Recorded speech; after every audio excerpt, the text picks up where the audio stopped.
সুপ্রিয় সুধী, যারা যুক্ত হলেন আমাদের সঙ্গে এইমাত্র, তাদের প্রত্যেককেই অনেক অনেক শুভেচ্ছা জানাচ্ছি।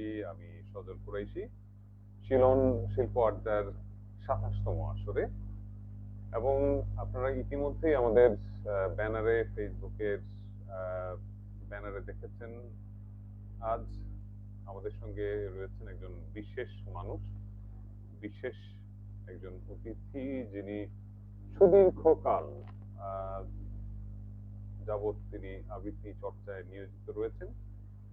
বাংলাদেশের আবৃত্তি চর্চার ক্ষেত্রে অন্যতম পথিকৃৎ আমাদের প্রিয় আবৃত্তি শিল্পী, আহ, যিনি একেবারেই স্বাধীনতার ১ দশক পর থেকেই তার আবৃত্তির যাত্রা শুরু। আমাদের আহ, প্রথিত যশা আবৃত্তি যে কয়েকজন আবৃত্তি শিল্পী রয়েছেন, তাদের মধ্যে অন্যতম আমাদের প্রিয় লায়লা আফরোজা আপা।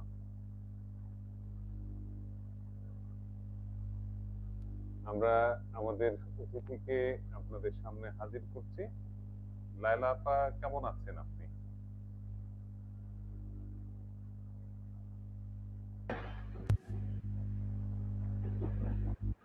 বাহ, চমৎকার লাগছে। কেমন আছেন এমনিতে আপনি? হ্যাঁ, আছেন কেমন? আমি খুব ভালো আছি। করোনার মধ্যে এখনো কোভিডকে ফাঁকি দিয়ে সুস্থ আছি। এর চেয়ে বড় খবর আর কিছু নেই।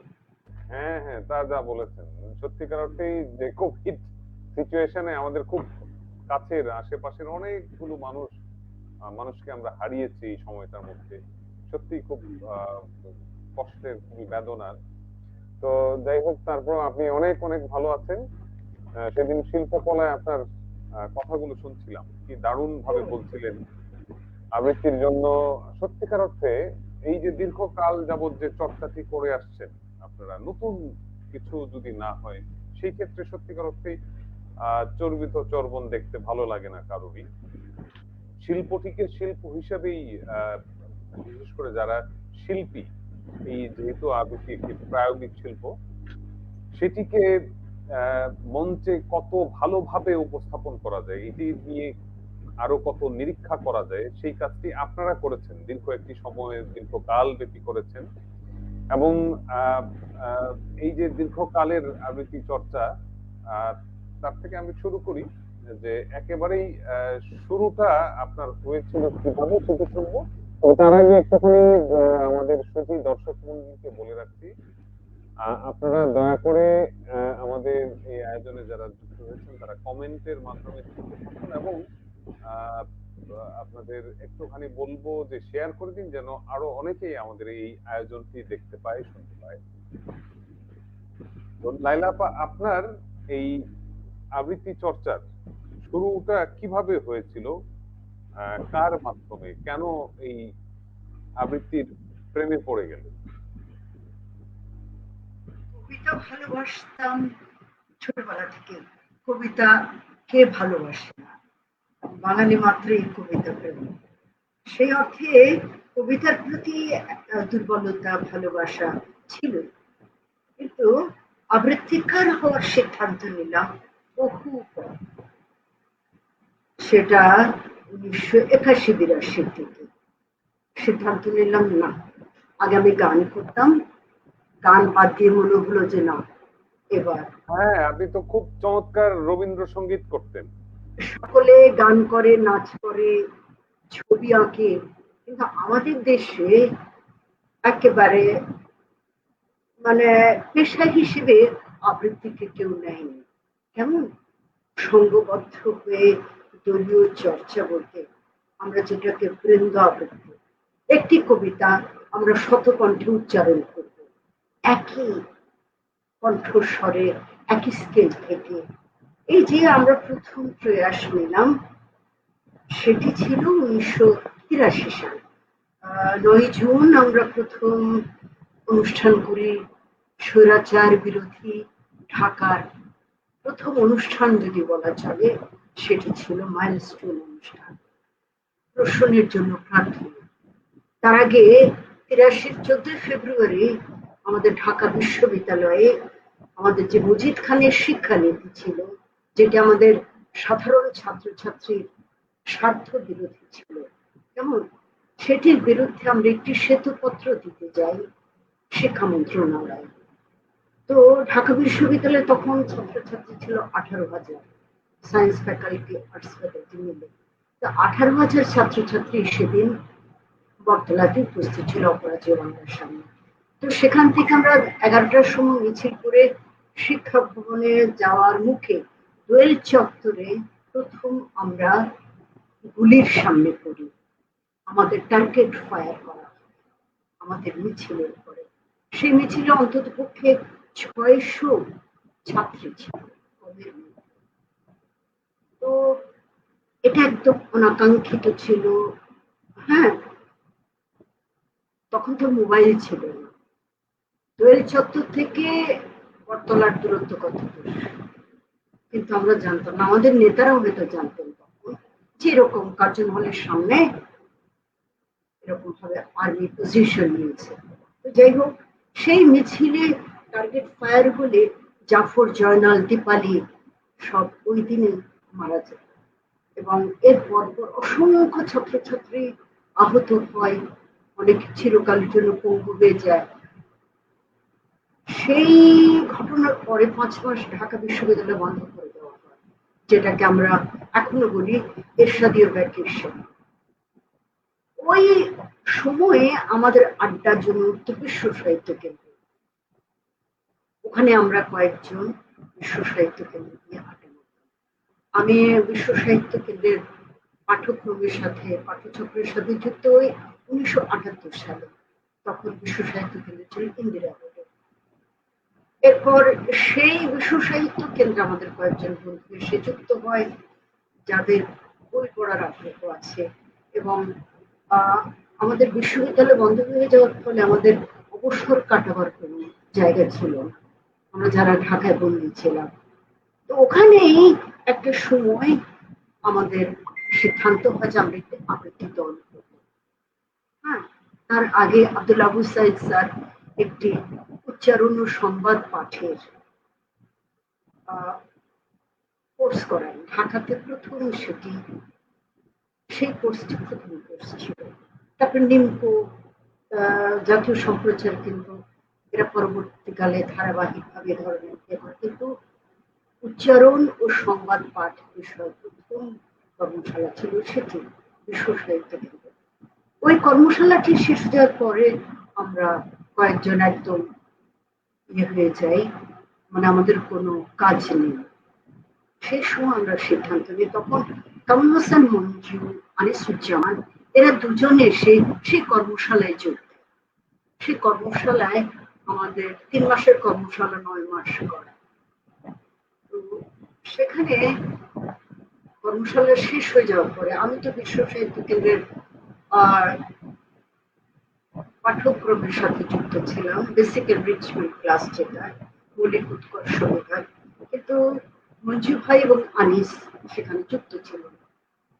পরবর্তীকালে ওরাও তার সাথে যুক্ত হয়ে যায় এবং আমরা একটা সময় সিদ্ধান্ত নিতে আমরা 3 জনে খুব কবিতা ভালোবাসতাম। অবসর আমরা বসে বসে আম গাছতলা ছিল, করমচা গাছতলা ছিল, মিউজিক গ্রুপ ছিল বিশ্ব সাহিত্য কেন্দ্রে, আমরা সেখানে বসে বসে আবৃত্তি করতাম। তো আবৃত্তি করতে করতে একটা পর্যায়ে মনে হয় যেমন বিদায় অভিশাপের মতো কবিতা আমি এবং আনিসুজ্জামান হয়তো মিনিমাম 200 বার পড়েছি। আমি, মঞ্জু ভাই এবং আনিস তখন সিদ্ধান্ত নিলাম যে একটি আবৃত্তি দল করবো। তখন রাজশাহীতে একটি আবৃত্তি দল ছিল, সেটা হচ্ছে স্বনম। ঢাকাতে কোনো আবৃত্তি দল সে অর্থে ছিল না। ইয়ে ছিল ওখানে ঢাকা বিশ্ববিদ্যালয়ে আবৃত্তি সংসদ বলে একটি ইয়ে ছিল, কিন্তু ওরা বৃন্দ আবৃত্তি করতো না, বা আবৃত্তি প্রযোজনা বলতে আমরা যেটা বুঝি সেরকম কোনো প্রফেশনাল যে টিকিট কেটে ইয়ে করে এরকম কোনো আয়োজন তখন ছিল না। আমরা তো সিদ্ধান্ত নিলাম যে আমরা একেবারে এরকমের আবৃত্তি দল। তো যেই সিদ্ধান্ত নিয়েছি সেই মতো কাজ শুরু হয়। আমরা মাঠে নেমে পড়ি এবং 1983 সালের 14 ফেব্রুয়ারি আমরা প্রথম অনুষ্ঠান করি বিশ্ববিদ্যালয়ের লাইব্রেরি প্রাঙ্গণে। মার্শাল ল ব্রেক করেই আমাদের সেই অনুষ্ঠানটি হয়। সেই অনুষ্ঠান কেউ কিছু জানতো না, সরকারের দপ্তর ইনফরমেশন ডিপার্টমেন্ট, যে আমরা এরকম একটি অনুষ্ঠান করতে যাচ্ছি। আগে কয়েকদিন হুইস্পারিং ক্যাম্পেইনের মাধ্যমে, যেমন আমাদের কবি মোহাম্মদ শহীদুল্লাহ কামাল চৌধুরী ভাই, কবি কামাল চৌধুরী, তারপরে জাফর হোসেন ভাই, আলী রিয়াজ ভাই, এরকম অসংখ্য মানুষ তখন আমাদের এই কাজটিতে এসে যোগ দেন। তারা আমাদের উৎসাহ দেন, আমরা কাজটি করে অনুষ্ঠানের দিন নীলক্ষেত থেকে একটি বড় ওই যে কাঠের চৌকি কিনে এনে আমাদের মঞ্চে হয়। তো সেই প্রথম বিশ্ব সাহিত্য কেন্দ্রের মিউজিক রুম থেকে মিউজিক স্টক মিউজিক এনে সুশীল সূত্রধর বলে একজন দাদা ছিলেন আমাদের, তিনি বিশ্ব সাহিত্য কেন্দ্রের মিউজিক রুমের দায়িত্বে ছিলেন। তিনি আমাদের টেপ রেকর্ডারের পেছন দিক থেকে মিউজিক বাজাচ্ছিলেন। আমাদের প্রথম অনুষ্ঠান হলো প্রশ্নের জন্য প্রার্থনা, পরদিন দৈনিক সংবাদে বড় করে ছবি ছাপা হলো এবং প্রশাসনের ভিতরে ঝড় উঠে গেল। এরা কারা? ঢাকা বিশ্ববিদ্যালয় বন্ধ, মশাল, তার মধ্যে এরা কারা, কিভাবে অনুষ্ঠান হয়? কিন্তু তখন মোবাইল ছিল না, ডিজিটাল যুগ ছিল না। লায়লা আফরোজকে কে খুঁজে পায়, কামরুল মঞ্জুকে কে খুঁজে পায়? 9 জুন হ্যাঁ, 1983। হ্যাঁ, প্রশ্নের জন্য প্রার্থনা। এই আমাদের এই অনুষ্ঠানটি আমরা উৎসর্গ করেছিলাম ঢাকা বিশ্ববিদ্যালয়ের 14 ফেব্রুয়ারি 1983। ওই সেই এরশাদীয় সেই ইয়েতে গুন্ডাগুন্ডি আমাদের উপর যে লেলিয়ে দেওয়া হয় ছাত্র ছেলে, যেখানে আমাদের সহযোদ্ধারা শহীদ হন, তাদের পূর্ণ স্মৃতির উদ্দেশ্যে এই অনুষ্ঠানকে আমরা নিবেদন করেছিলাম। রসুন মানে ফুল, আমরা 14 ফেব্রুয়ারি শহীদদের ফুলের সাথে তুলনা করেছিলাম। সেই অনুষ্ঠানের পরে আমরা তো আর থেমে থাকিনি, আমাদের সেই যে দৌড় শুরু হলো পরবর্তীকালে 10ই জানুয়ারি 1984 আমরা প্রথম আমাদের দলীয় ব্যানারে, স্বরিত আবৃত্তি চক্রের ব্যানারে অনুষ্ঠান করলাম আমরা অনার্য, আমরা দ্রাবিড়। আমাদের হাজার বছরের বাংলা কবিতার যে ইতিহাস, সেই ইতিহাস থেকে আমরা একেবারে চর্যাপদ থেকে কালিদাস, জয়দেবের মানভঞ্জন থেকে সমস্ত থেকে, চটিকাব্য থেকে। 1984-তে এটি 1984 10 জানুয়ারি ছিল। এটির আরো পরবর্তীকালে আরো দুটো শো হয়। এটির একটি হয় বেলি রোডে গাইড হাউস মিলনায়তনে, প্রথম আবৃত্তির টিকিট শো হয়। হ্যাঁ, সেখানে ইস্তেকবাল হোসেন, এরা গীতেরা নাসরিন সবাই এসে আরো যুক্ত হয়, খ্রিস্টিনা সবাই এসে একসাথে যুক্ত হয়, যদি জন্মদিন এরা। কিন্তু এরপরে আরেকটি শো হয় ময়মনসিংহ কৃষি বিশ্ববিদ্যালয়ে, সেটা একটু ঐতিহাসিক ঘটনা ছিল। সেই অনুষ্ঠানে কবি শামসুর রহমান সভাপতিত্ব করেন। কৃষি বিশ্ববিদ্যালয়ের ভিতরে সুন্দর একটা অডিটোরিয়াম আছে। তো তখন ময়মনসিংহের সুখী জনরা সবাই উপস্থিত ছিলেন। সেখানে অসাধারণ একটি স্মৃতিময়, আমরা ট্রেনে সৈয়দ আলী হাসান ছিলেন, আমাদের যে তুষার দাস, কবি তুষার দাস ছিলেন, আলী রিয়াজ ভাই, আমরা তখন একসাথে সবাই একদিকে ছুটতাম। ওনারা সকলে ছিলেন। এই পরপর 3টি শো হয়, আমরা অনার্য, আমরা দ্রাবিড় অনুষ্ঠানে। এরপর তো শুরু হয়ে গেল আর কি আমাদের দলবদ্ধ সংঘবদ্ধ আবৃত্তি চর্চা। 6 মাসের মধ্যে বিপ্লব দা তখন এসে আমাদের রিহার্সেল শুনতেন। ভাষ্যদা তখন, বিপ্লব দা রবীন্দ্র ভারতী থেকে এলেন, ভাষ্যদা এলেন এনএসজি থেকে, নাটকে পাশ করে পড়াশোনা শেষ করে। তারা তখন আনএমপ্লয়েড, তো তারা তখন চাকরির সন্ধান করছেন। ওনার এসে অবসরে শেষে আমাদের রিহার্সাল শুনতেন, চা খেতাম আমরা একসাথে।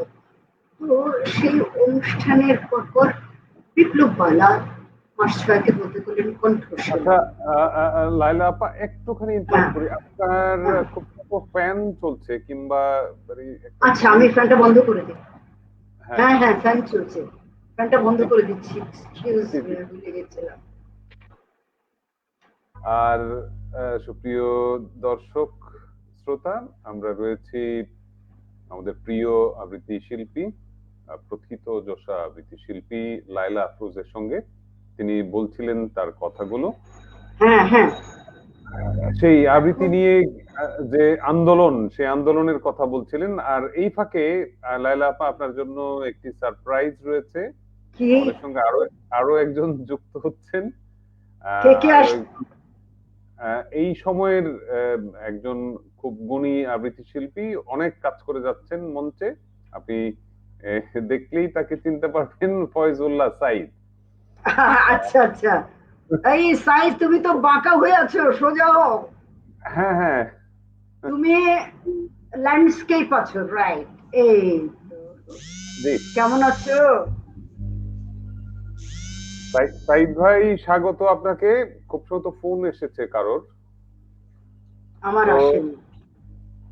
তো আপনার লায়লা আপা তো অনেক অনেক কাজ করেছেন, দীর্ঘ সময় যাবত করছেন, এবং সেই শুরুর দিকে বাংলাদেশে যখন আবৃত্তি জনপ্রিয় হয়ে উঠছিল, সেই সময়ে সাইদ ভাইয়ের খুব সম্ভবত। টেলিফোন আসছে, ও টেলিফোনটা ইয়ে করতে হবে। তো আমরা একটুখানি আহ, আহ, ফয়জুল্লাহ সাইদের কাছ থেকে শুনবো। গত আসরে আমাদের অতিথি ছিলেন ফয়জুল্লাহ সাইদ। আচ্ছা তো এবং তার আগের আসরে ছিলেন শাহাদাত হোসেন নিপু, এবং তার আচ্ছা আগের আসরে ছিলেন মীর বরকত। তো আচ্ছা। আমরা এই আসরে আহ, ফয়জুল্লাহ সাইদের কাছ থেকে শুনে নিব যে আবৃত্তি শিল্পী, অগ্রজ আবৃত্তি শিল্পী লায়লা আফরোজ সম্পর্কে তার অনুভূতি, তার কি বলার রয়েছে। ফয়জুল্লাহ সাইদ, সাইদ ভাই।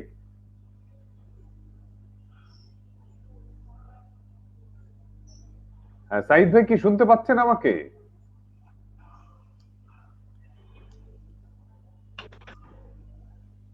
আমার মনে হয় ওনার ফোন এসেছিল, যার কারণে ফোন আসলে পরে খুব কম শোনা যায়। আহ, সাইদ ভাই, আপনি আবারও একটুখানি বেরিয়ে তারপরে আবার যুক্ত হন, কিংবা আপনার যদি হেডফোন থাকে তাহলে শুনতে পারবেন। এই ফোন আসলে এইটি একটি সমস্যা হয়। আপনাকে আমি রিমুভ করে দিচ্ছি। মেসেজ টেক্সট আপনি করো, টেক্সট। টেক্সট মেসেজ আমি রিমুভ করে দিচ্ছি। আপনি আবারও যুক্ত হন।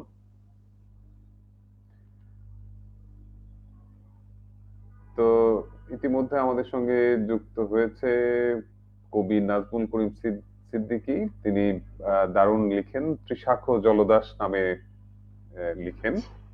তো এবং আবৃত্তি শোনার জন্য অপেক্ষা করে আছেন। নিশ্চয়ই আহ, নিশ্চয়ই শুনবো আবৃত্তি।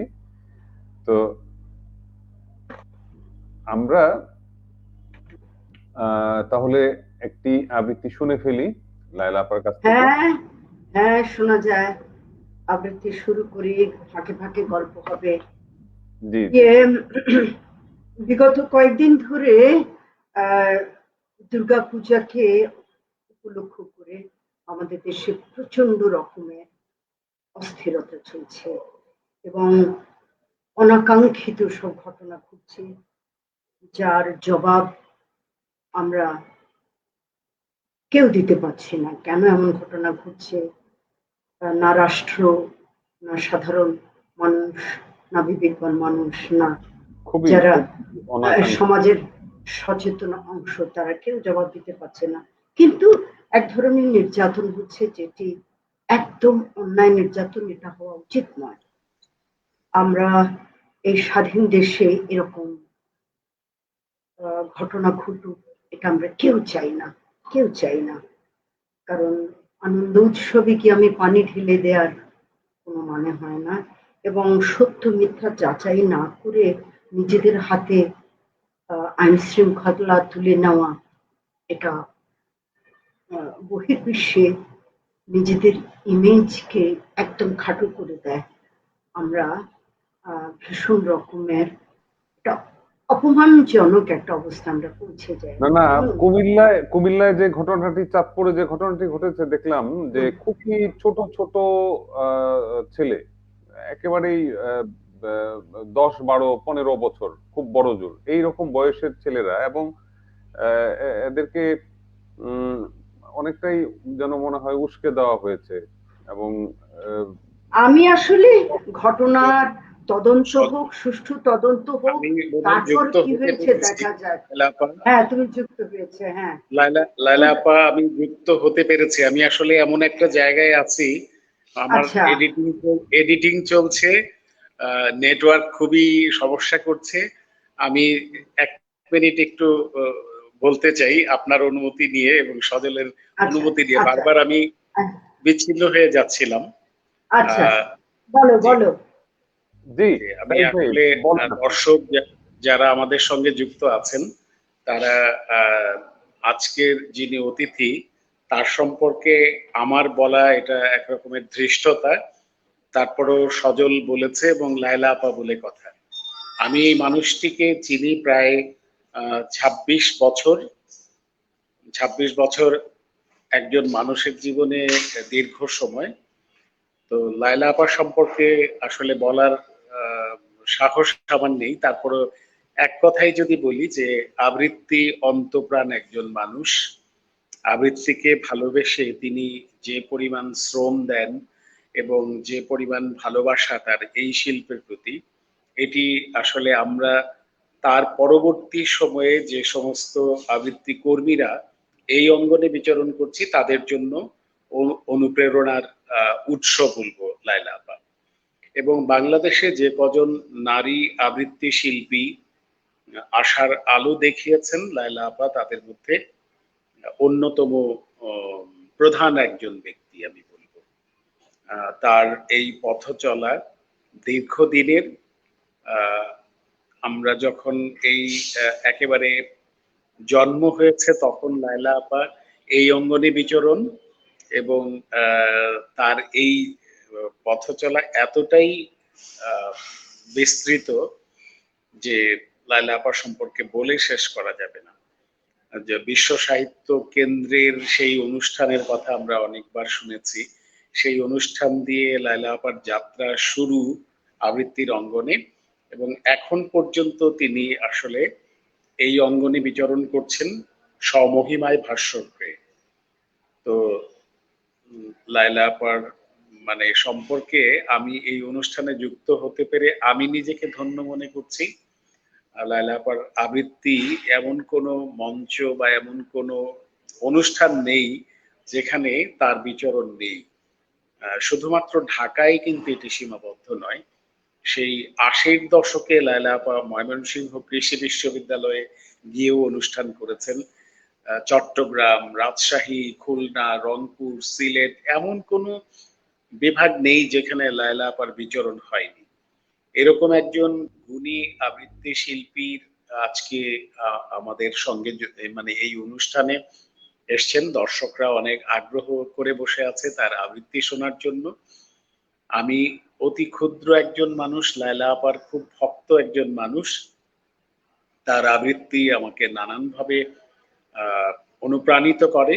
সেই জায়গা থেকে বলবো লায়লা আপা, আপনি সামনে এগিয়ে যান এবং আপনার এই অগ্রযাত্রা আমাদের অঙ্গনে, আমাদের এই আবৃত্তির অঙ্গনকে আলোকিত করবে, আলো ছড়াবে পুরো বাংলাদেশময়।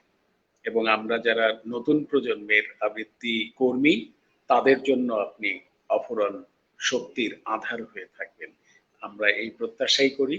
এবং দীর্ঘদিন আপনি এই অঙ্গনে বিচরণ করবেন। আপনার আবৃত্তি শুনে নতুন প্রজন্ম এই অঙ্গনে কাজ করার অনুপ্রেরণা পাবে। ধন্যবাদ লায়লা আপা এবং আহ, সজল। কি চমৎকার করে বললেন আপনি, সত্যিকার অর্থেই লায়লা আপা তার এত এত কাজ করেছেন, কাজের ঝুলিতে এত এত অভিজ্ঞতা রয়েছে। এবং আমি আমি চাই যে আজকের যে আয়োজনটি তার একটি আহ, আহ, পাণ্ডুলিপি বেজে উঠো, বেজে উঠে সাইরেন, তার সেই রচনার শিরোনাম থেকেই ধার করা আজকের। তিনি লিখুন এই আবৃত্তির বিষয়ে, আবৃত্তির জন্য কিভাবে আমরা আমাদের প্রযোজনাগুলোকে, আবৃত্তি প্রযোজনাগুলোকে আরো সমৃদ্ধ করতে পারি, আরো ঋদ্ধ হয়ে উঠতে পারে, সেই জন্য তাদের অভিজ্ঞতা খুবই খুবই প্রয়োজন এবং তাদের এই লেখনী আরো বেশি করে আসুক। সাইদ ভাইয়ের সঙ্গে আমিও একমত এই বিষয়ে, যেমন মঞ্চে কাজ করেছেন তার পাশাপাশি লেখনীর মাধ্যমেও আরো আরো এগিয়ে যেতে হবে। তো সাইদ ভাই আপনাকে ধন্যবাদ। আর লায়লা আপা যদি সাইদ ভাই যে কথাগুলো বললো তার অনুভূতি, আপনার অনুভূতি যদি ব্যক্ত করেন। হ্যাঁ, আমাদের ও তো প্রচুর কাজ করছে, সাইফুল্লাহ সাইদ ও ফয়জুল্লাহ সাইদ। আমি আমাদের এই কাছাকাছি নামের দুজন আছে, আমি দুজনের নাম ভুলিয়ে ফেলি।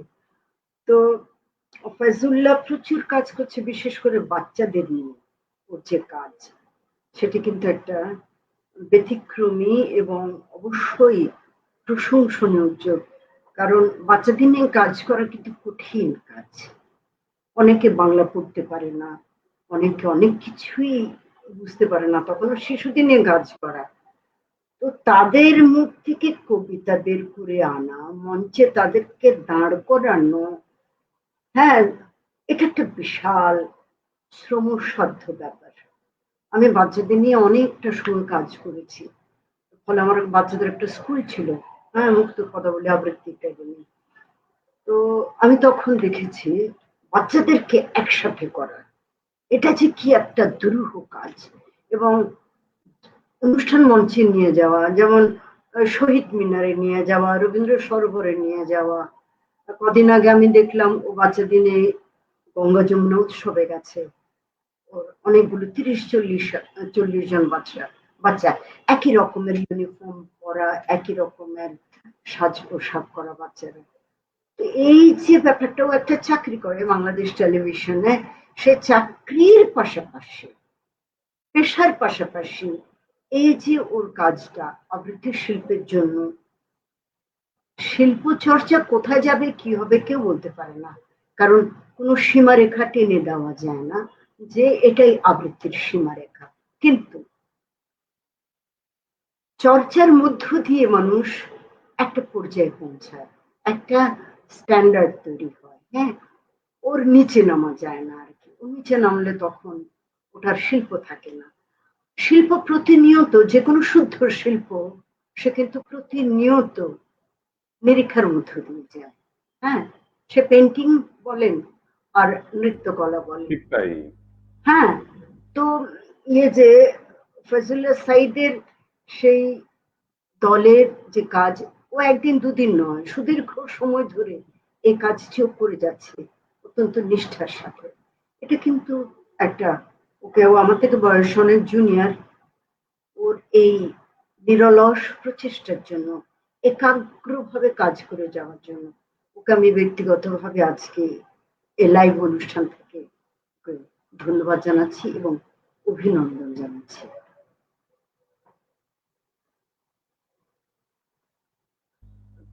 সাইদ ভাই আপনাকে ধন্যবাদ। এবং সত্যিকার অর্থেই লায়লা আপা যেমনটি বললেন, আমরা গত অনুষ্ঠানেও দেখেছি তারও মানে বাচ্চাদের মধ্যে কি জনপ্রিয়তা গত অনুষ্ঠানে আমরা সেটি টের পেয়েছি। তো সাইদ ভাই, যে আপনাকে সব সময় আমি পাশে পাই, ডাকলেই পাশে পাই, লাইলাপাকেও পাই, সেই জন্য আপনাকে অনেক ধন্যবাদ। এই যে ব্যস্ততার মধ্যে রেকর্ডিং চলছিল, উনি বলেছিলেন রেকর্ডিং, এবং তার মধ্যেও আপনি সময় করে যে লায়লাপার জন্য সময় করলেন, সেই জন্য আপনাকে অনেক অনেক অনেক ধন্যবাদ। আপনাকে আর আটকে রাখতে চাই না, অসংখ্য ধন্যবাদ যুক্ত হওয়ার জন্য।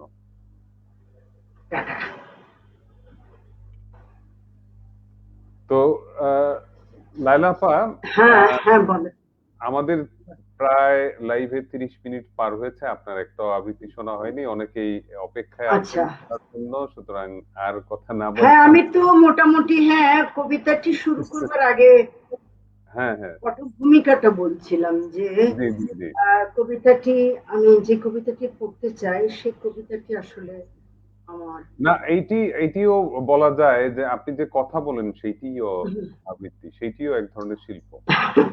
মানে বাংলাদেশে কে ঘিরে এই কথাগুলো আমি বলতে চাচ্ছিলাম যে 50 বছরের বাংলাদেশ স্বাধীন দেশ, সে স্বাধীনতার জন্য আমাদের এত বেশি আহ প্রতিদান দিতে হয়েছে।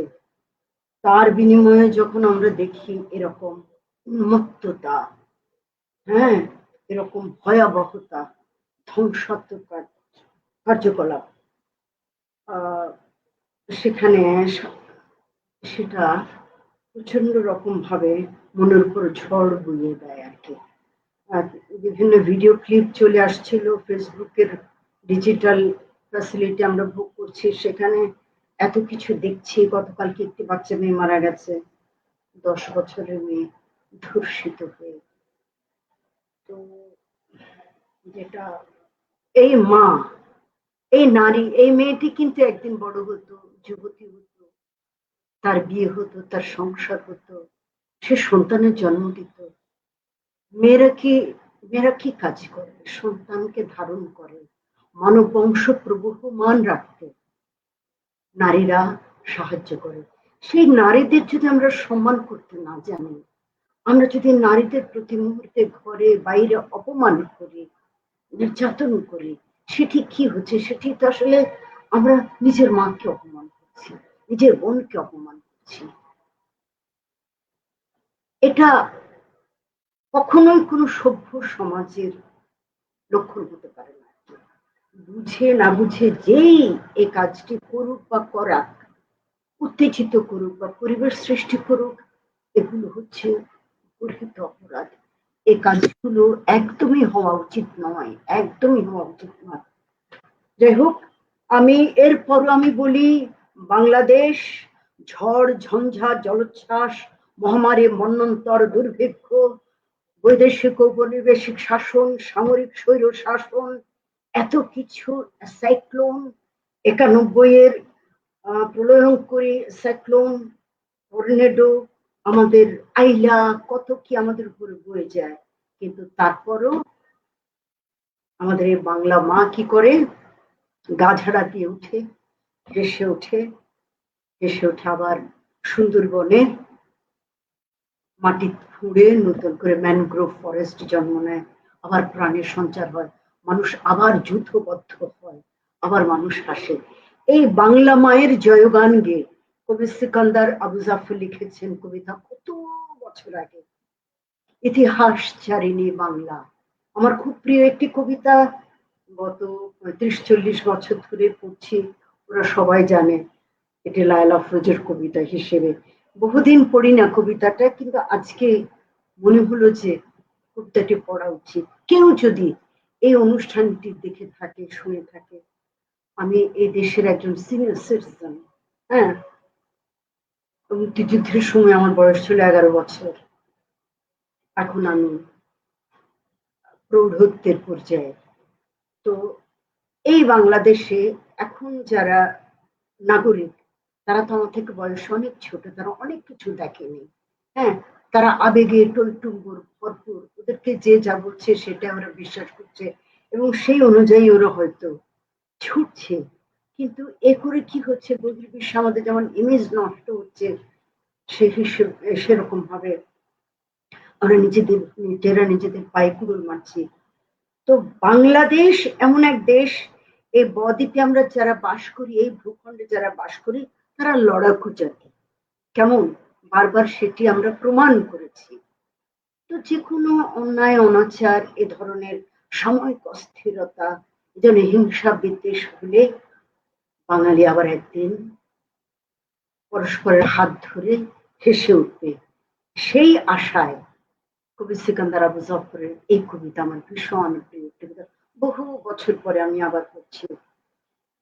চিরযুগ মানবের কল্যাণ মানুষের, ইতিহাস চারিণী বাংলা, জয় জয় জননী বাংলা, নবারুণ বর্ণিনী রামধনু দর্পিনী, দামিনী সীমন্তিনী বাংলা, পর্বতঙ্কিনী সমুদ্র সঙ্গিনী, নিসর্গ নন্দিনী বাংলা, জয় জয় জননী বাংলা, ঝঞ্ঝার সঙ্গীতে ছন্দিতা বাংলা, বন্যার তাণ্ডবে বন্দিতা বাংলা, ষড়ঋতু সজ্জায় নন্দিত বাংলা, জয় জয় জননী বাংলা, দুঃসহ প্রাণের পঙ্কে, দুর্গত সন্তান অঙ্কে, নির্ভর দাত্রী নির্ভয় ধাত্রী, জয় জয় জননী বাংলা, জয় জয় জননী বাংলা।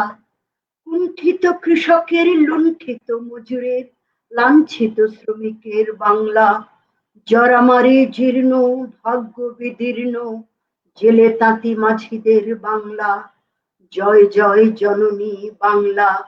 শোষিতের বাংলা, পতিতের বাংলা, পীড়িতের জননী বাংলা, ভিখারির বাংলা, ভুখারির বাংলা, অনাথের জননী বাংলা, জয় জয় জননী বাংলা। ভেঙে যাবে দস্যুর শত ষড়যন্ত্র, জনগণ বাংলার পাবে গণতন্ত্র, দুর্বার ছেলেদের দুর্জয় মন্ত্র, জয় জয় জননী বাংলা, জয় জয় জননী বাংলা, জয় জয় জননী বাংলা, জয় জয় জননী বাংলা। এই আর কি।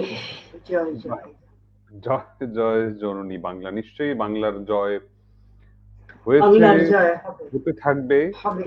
এবং এই ধরনের যে কোপমণ্ডকতা, যারা নৈরাজ্য সৃষ্টি করার চেষ্টা করছে, আমাদের সাম্প্রদায়িক সম্প্রীতিকে এইভাবে ভেঙে ফেলার চেষ্টা করে যাচ্ছে, এইটিতে তারা সফলকাম হবে না নিশ্চিত জানি। কারণ আমরা আমিও তা বিশ্বাস করি, কারণ বাংলার যারা সাধারণ মানুষ, খেটে খাওয়া মানুষ, যারা খেতে খামারে কাজ করছে, ওরা কিন্তু এরকম, ওদের ভেতরে কোনো কুট চাল নাই, কোনো ইয়ে নাই, কেমন কুটকাচালি ওরা বোঝে না, জিঘাংসা বৃত্তির সেভাবে ওদের মধ্যে নেই। স্বার্থপরতা আছে, কিন্তু আমার কাছে মনে হচ্ছে ওদেরকে, ওদের আবেগকে নিয়ে খেলা হচ্ছে আর কি, ওদেরকে মিসগাইড করা হচ্ছে। এটা ইট শুড বি স্টপড আমাদের বাংলার জন্য, আমাদের দেশের সাথে।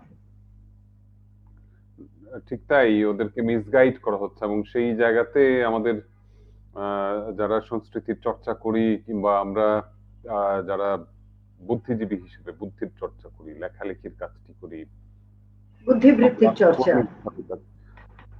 প্রতিনিয়তই কিন্তু আমাদের, আমরা সত্যিকার অর্থে এই যে স্বাধীনতার পর 50 বছর পার করছি, 50 বছর পূর্তির আয়োজন করছি, আমরা নিঃসন্দেহে বলা যায় যে আমাদের ইনফ্রাস্ট্রাকচারাল ডেভেলপমেন্ট হয়েছে এবং আরো হবে।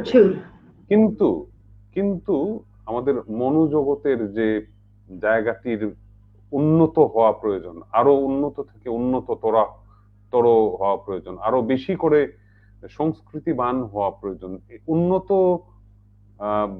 2041-এ আমাদের মাননীয় প্রধানমন্ত্রী, এটি বলতেই হবে যে তিনি প্রথম এসে সেই 2008-এর নির্বাচনের পর দীর্ঘমেয়াদী একটি পরিকল্পনা দিয়েছিলেন, ডিজিটাল হবে বাংলাদেশ, ডিজিটাল বাংলাদেশের প্রত্যয় নিয়ে স্বপ্ন দেখিয়েছেন এবং সেটি হয়েছে, বাস্তবতায় রয়েছে সেটি।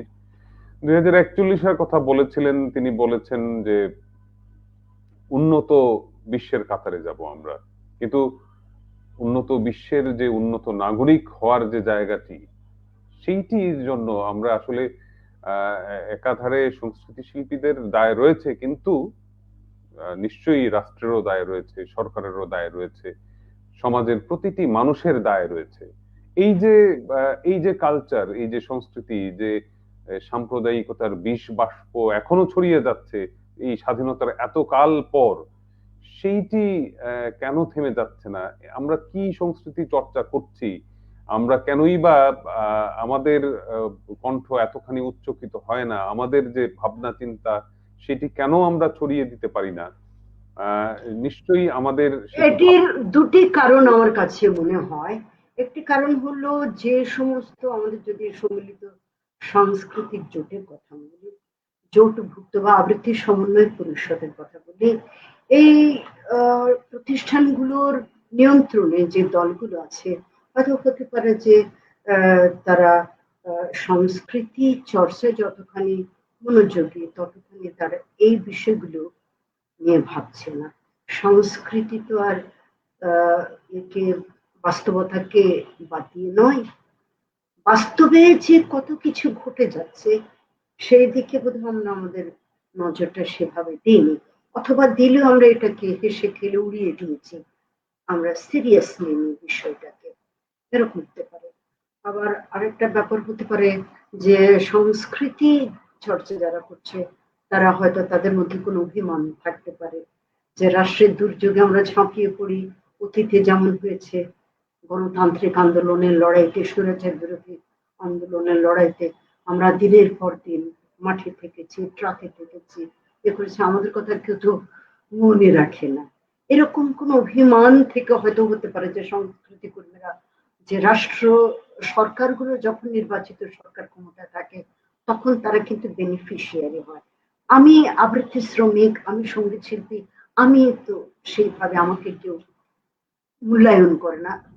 দুর্যোগের সময় দুর্দিনামে আমার প্রয়োজন পড়ে, কিন্তু এরকম কোন অভিমান থেকেও হয়তো আমার কাছে মনে হচ্ছে এরকম এক ধরনের নিষ্পৃহতা বা এই যে অ্যালিনেশন, অ্যালিনেটেড হয়ে যাওয়া, এগুলো খুঁজে দেখতে হবে। কোনো সরলীকরণ করা যাবে না, কোনো একটি পয়েন্টে এটিকে ইয়ে করা যাবে না, গভীরে আমাদের যেতে হবে। কারণ আমরা তো মানুষ, যারা শিল্প চর্চা করি তারাও মানুষ। কেমন তো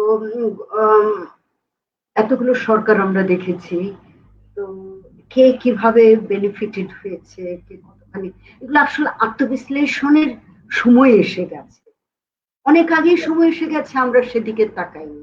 আমার কাছে মনে হয় এখন দেওয়ালে পিঠ থেকে গেছে, নিজেদের আত্মসমালোচনা, আত্মবিশ্লেষণ করা দরকার। যেমন আজকে দুদিন ধরে আমি দেখছি বিভিন্ন কর্নার থেকে আওয়াজ উঠছে সংস্কৃতি কর্মীরা কোথায়।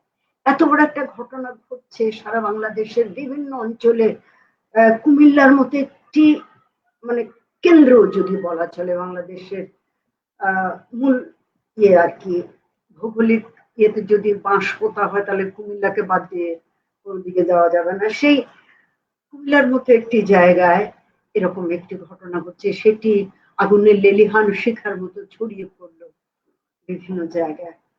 তো এটা আসলে সমাজের কোনো অংশকে অবহেলিত রেখে, পরিবারে যদি আপনার 5টা ভাই বোন থাকে, একটি ভাই বোনের দিকে আপনি যদি বেশি মনোযোগ দেন, মা বাবা, যে একজন দাঁড়ালেই হয়ে যাবে আমার সংসার চলবে, আর 5জনকে ও টেনে নেবে, তো সে পরিবার আসলে পূর্ণাঙ্গ পরিবার হয় না। ওই যে যে 4জন থাকে তারা কিন্তু বড় জনের জীবনের জন্য লায়াবিলিটি হয়ে দাঁড়ায়, কারণ তারা তো ওই বড় যে দাঁড়িয়েছে তার সমান মেধা সম্পন্ন হয়ে ওঠে না, তারা হয়তো গায়ে গতরে বলবান হয়, তারা হয়তো মেজরিটি হয়ে যায়, তাদের কোয়ালিটি ইয়ে হয় না, তার কোয়ান্টিটিতে বড় হয়, একজনের পেছনে তারা হয়তো 3জন দাঁড়িয়ে যায় সমান হিসাবে, কিন্তু ওই 3জনের মাথাকে একসাথে করে দেখা যাবে ওই একজনের মাথার সমান হচ্ছে না, মগজের সমান। ফলে যেটা হচ্ছে, রাষ্ট্র তো তাই, আমরা তো কেউ রাষ্ট্রের প্রজাতন্ত্রের, এই যে গণপ্রজাতন্ত্রী বাংলাদেশ সরকার, আমাদের সংবিধানের 4 মৌল নীতি নিয়ে আমরা অহংকার করি, এইগুলো আমরা যারা বিশ্বাস করি, আমরা তো তাই সমাজের ক্ষুদ্র ক্ষুদ্র ক্ষুদ্র ক্ষুদ্র অংশ আমাদের নিয়েই কিন্তু সরকার।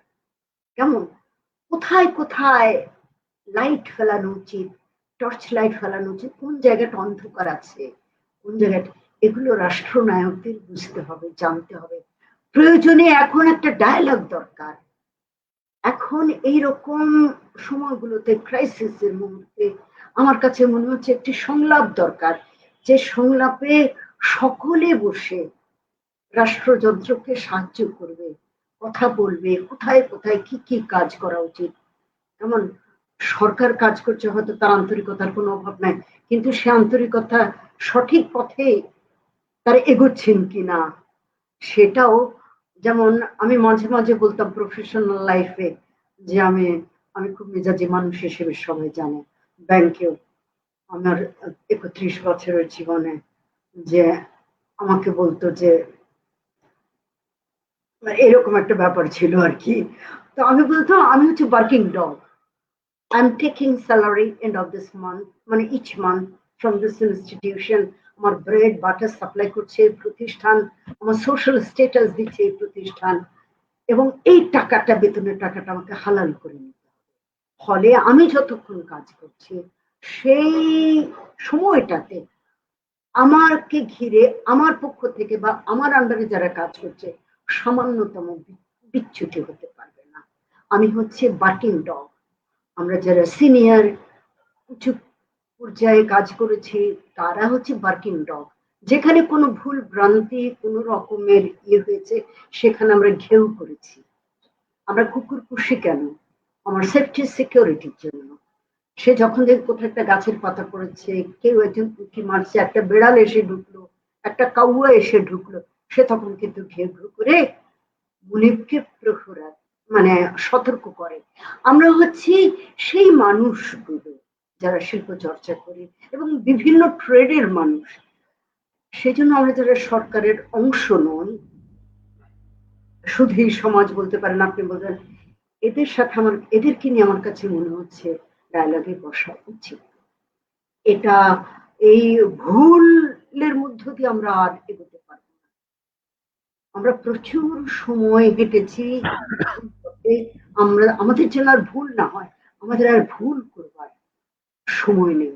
কেমন এক ফোঁটা না, বিচ্যুতির নিশ্চয়ই সময় নেই। নিশ্চয়ই সেই আমরা যে কথা বলছি আজকের আয়োজনে, এবং হুম, শিরোনামটি আপনার আপনার আহ, পাণ্ডুলিপির শিরোনাম ধার করে আহ, করা হয়েছে, বেজে উঠছে সাইরেন। আপনি লিখেছিলেন সেই লেখাটি খুব সম্ভবত তখন আপনার টিনেজার গার্ল, সেইখানে যুদ্ধের সেই সময়টি আহ, কথা লিখেছেন। তো এখনো সেই যুদ্ধ চলছে, এখনো থেমে যায়নি। সত্যিকার অর্থে যখন দেখি এই ধরনের ঘটনা ঘটে, নিশ্চয়ই আমাদের প্রচন্ড রকম বেদনা হতো করে, যে এই ঘটনা কেন ঘটবে। ধর্ম তো বিশেষত অনাকাঙ্ক্ষিত অনাকাঙ্ক্ষিত ঘটনা। ইসলাম ধর্ম কখনোই বলে না, এবং এইটি একেবারেই পবিত্র আল কোরআনে পবিত্র কুরআন রয়েছে, শরীফের বিভিন্ন আয়াতে আয়াতে নবী করিম রয়েছে। সাল্লাল্লাহু আলাইহি সাল্লাম যখন মক্কা থেকে বিতাড়িত হচ্ছেন, তিনিও কিন্তু এরকম কথা মক্কার দিকে ফিরে তিনি সূরা বলেছেন। হ্যাঁ, আরবি ভাষায় বলেছেন, যেগুলো আমরা আয়াত হিসাবে পাচ্ছি যে আমি তোমাকে ত্যাগ করে যাচ্ছি, আমি ফিরে আসবো একদিন, তোমাকে ছেড়ে যাওয়ার যে কষ্ট আমি অনুভব করছি, এরকম ভাবে কিন্তু তিনি বলেছেন। স্বদেশ যেখানে নারী পোঁতা হয়, একটা মানুষ অনেক বড় হতে পারে, মহিরুহ হতে পারে, সে যেখানেই থাকুক, পৃথিবীর যে প্রান্তেই থাকুক, তার নারী যেখানে পোঁতা হয়েছে সেই জায়গাটির জন্য তার অন্য রকমের টান থাকে, মমত্ব বোধ থাকে।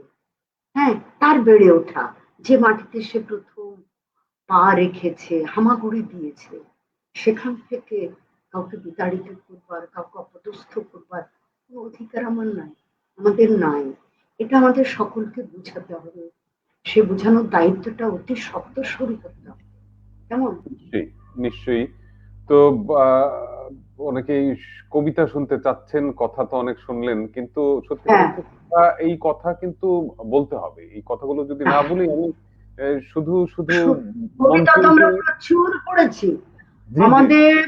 হ্যাঁ, আমার আবৃত্তি চর্চার ইতিহাস যদি আমি 83 সাল থেকে ধরি, বাদ বাকি সময়টা না, তাহলে তো কতটা বছর। ক্যালকুলেটরে টিপতে গেলে ক্যালকুলেটর বার্স্ট করবে। সো আমরা কত দূরে গিয়েছি। হ্যাঁ, এই যে কবি রুহুল হুসাইনের একটি কবিতা আছে। হ্যাঁ, আহ, কত সেকেন্ডে কত ফিট একটা কথা। এখন আমরা কত দূরে গিয়েছি, সে এগোনো কি আমরা ঘুরিয়ে ঘুরিয়ে গেছি, এগিয়েছি না আমরা দৌড়ে গিয়েছি।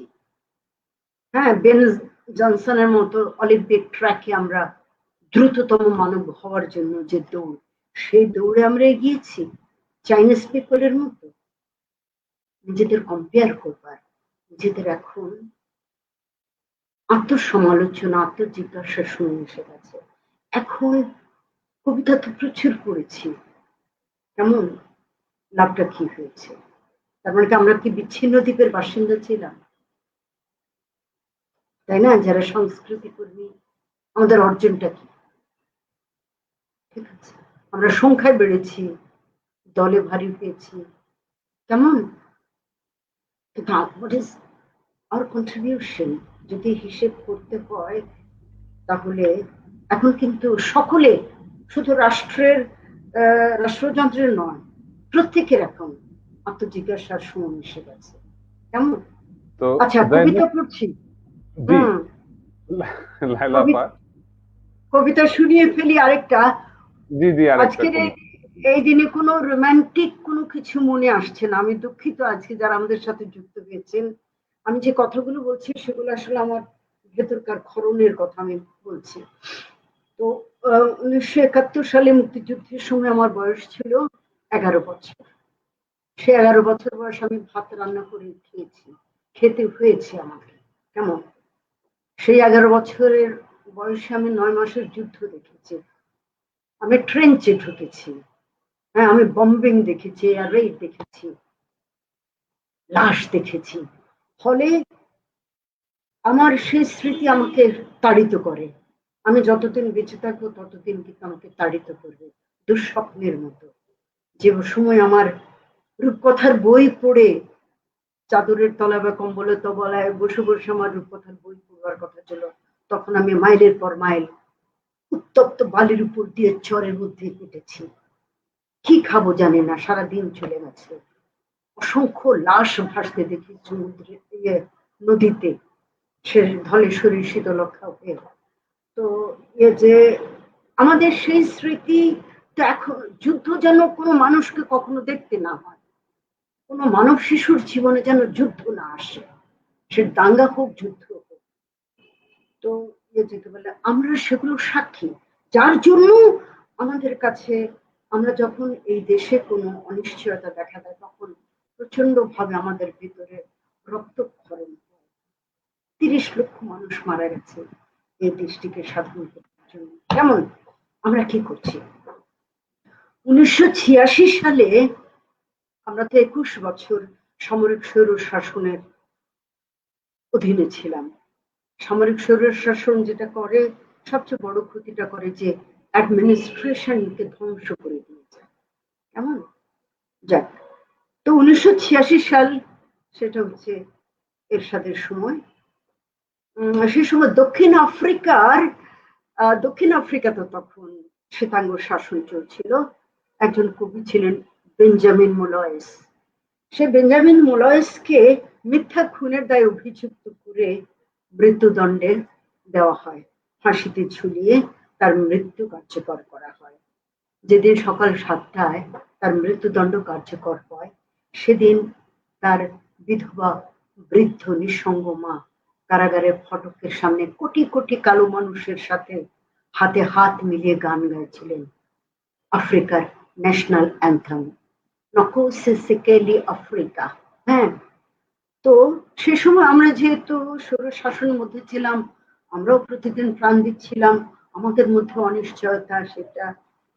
সেই সময় কবি মোহাম্মদ সাদিক একটি কবিতা লেখেন।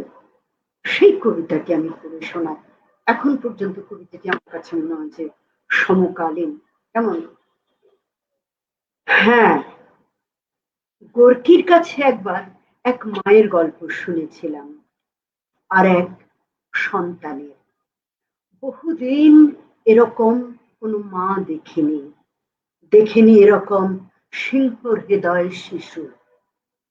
বেঞ্জামিন, ভোরের কুয়াশা শেষ হতে না হতেই তোমার মা জাতীয় সঙ্গীত গাইতে গাইতে তোমাকে উৎসর্গ করলেন, আর তুমি কি নির্দ্বিধায়, কি ধীর পদক্ষেপে এগিয়ে গেলে ফাঁসির মঞ্চের দিকে।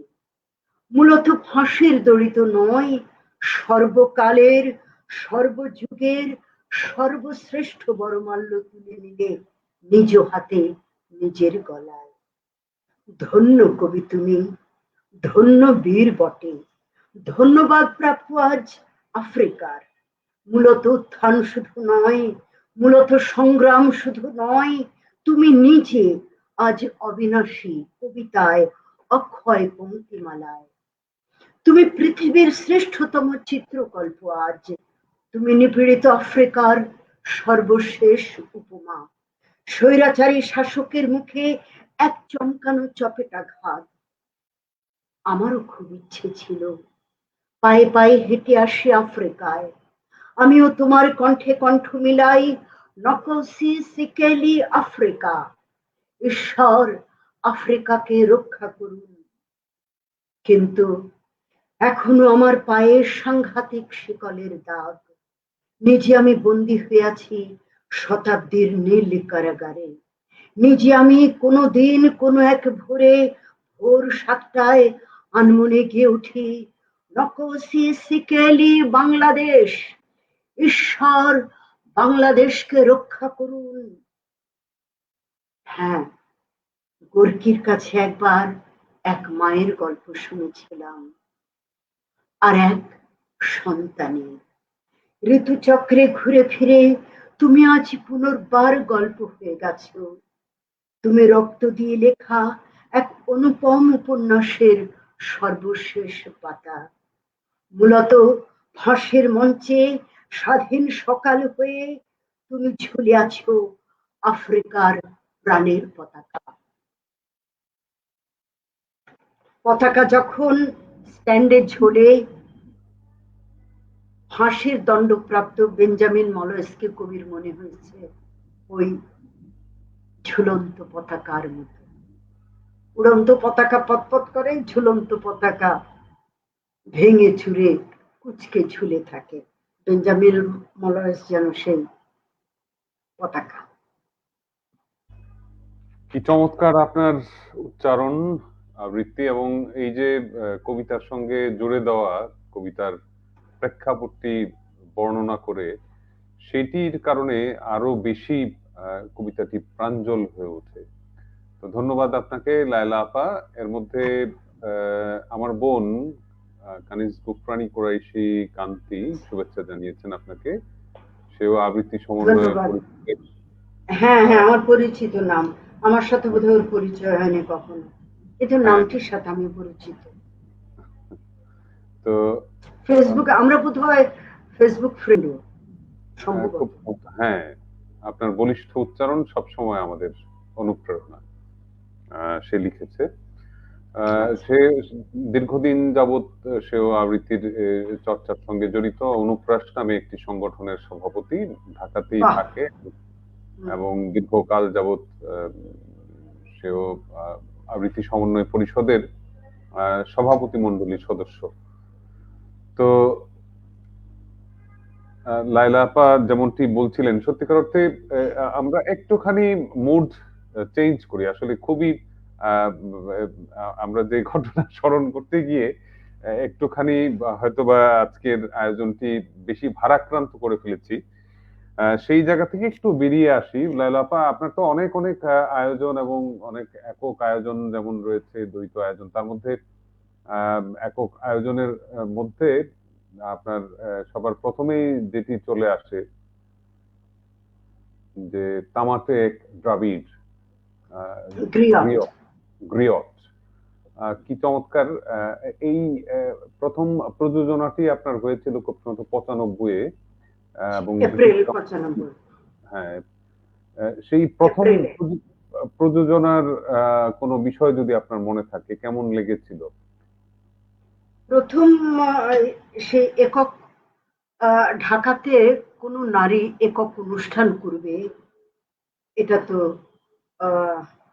কখনো কেউ কল্পনা করেনি। যাই হোক, আমি সে দুঃসাহস দেখিয়েছিলাম। ব্রিটিশ কাউন্সিল মিলনায়তনে এপ্রিল মাসে 95 আমার এই অনুষ্ঠানটি হয়। তো সেই অনুষ্ঠানে আব্দুল্লাহ আবু সাইদ স্যার এসেছিলেন আমাকে অডিয়েন্সের সাথে পরিচয় করিয়ে দিতে।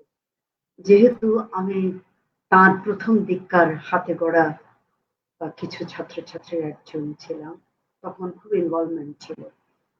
আর লায়লা হাসান, আমরা পরস্পরকে মিতা ডাকি, লায়লা আমার অনুষ্ঠানটি উপস্থাপন করে দিয়েছিলেন।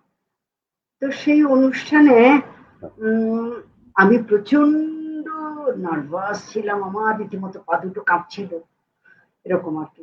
তবে যে কি বলে, আব্দুল্লাহ আবু সাইদ স্যারের একটি কথা আমার আজকাল খুব, এখনো মাঝে মাঝে খুব মনে পড়ে। ও সাইদ স্যার একটি মূল্যবান কথা সেদিন বলেছিলেন। কথাটি হচ্ছে এরকম, খুব সিগনিফিকেন্ট কথা, যে আমরা সকলেই সোনার হরিণ ধরতে চাই, সোনার হরিণের পেছনে আমরা ছুটি, কিন্তু সকলের সোনার হরিণ আমরা ধরতে পারি না। দুই একজন সোনার হরিণ ধরতে পারে, সে সোনাটা তো আসলে সিম্বলিক ব্যাপার এটা। হ্যাঁ, তো লায়লা আফরোজ আমার কথা বলেছে যে লায়লা অনেকেই সোনার হরিণের পেছনে ছুটতে ছুটতে একটা সময় ক্লান্ত হয়ে মুখ থুবড়ে পড়ে যায়, কিন্তু ও সেই সোনার হরিণকে ছোঁবার জন্য যে দুর্নিবার ওর আকর্ষণ, সোনার হরিণকে ধরবার, এই চেষ্টাটা ওর অব্যাহত থাকুক, আমি এই ইয়েটা করি আর কি, আশীর্বাদ করি ওকে। আমার আজকে স্যারকে খুব মনে পড়ছে, স্যারের 85 বছর বয়স। হ্যাঁ, মানে ওনার হ্যাঁ, ওনার মতো মানুষ আপনার প্রথম প্রযোজনার আলো, আহ, মানে হ্যাঁ আপনার পরিচয় করিয়ে দিয়েছেন, এইটি অনেক বড় একটি হ্যাঁ। পাওয়া। আরো মজার ব্যাপার হচ্ছে আমার যে প্রথম সুভেনিরটা হয় তামাটে এক দ্রাবিড় গ্রিয়টের, সে সুভেনিরটা করে দিয়েছেন কাইয়ুম ভাই, কাইয়ুম চৌধুরী চিত্র। বাহ, বাহ। আমার ভাইয়ের বন্ধু ছিলেন তিনি। তো আচ্ছা, আমাকে তিনি ভাই বলে দৈনিক জনকণ্ঠ, তখন জনকণ্ঠে ভাই, তখন তারা সবাই মিলে জনকণ্ঠ শুরু করেছে সে 92 সালে। তখন ওখানে ইলাস্ট্রেশনটা কাইয়ুম চৌধুরী যেতে যেত, ওল্ড কমরেডস। তো কাইয়ুম ভাবে ভাইকে বলেছে লালা একটু অনুষ্ঠান করতে চায়, একটা সুবিনির করতে হবে। ভাই ওই সমস্ত বোঝেন টোঝেন না, তিনি সম্পাদকীয় কলাম লিখতে পারেন, ওটা করেন সেটা করেন, পত্রিকা চালান, কিন্তু এগুলো বোঝেন না। পরদিন কাইয়ুম ভাই বলে ঠিক আছে, ওকে আমার কাছে পাঠিয়ে দেন। তো আমি ওনাকে ইয়ে করলাম, টেলিফোন করলাম, তো উনি ফোন ধরলেন যে কাইয়ুম ভাই আপনি আমাকে আসতে বলেছেন, বলে আসতে হবে না, তুমি আমাকে বলো তুই যে তুমি তোমার অনুষ্ঠানের নাম কি, শিরোনাম কি। আমি বললাম তামাটে এক দ্রাবিড় গ্রিয়ট। উনি কতক্ষণ চুপ করে দিলেন, গ্রিয়ট মানে কি, দ্রাবিড় বুঝলাম, তামাটে বুঝলাম।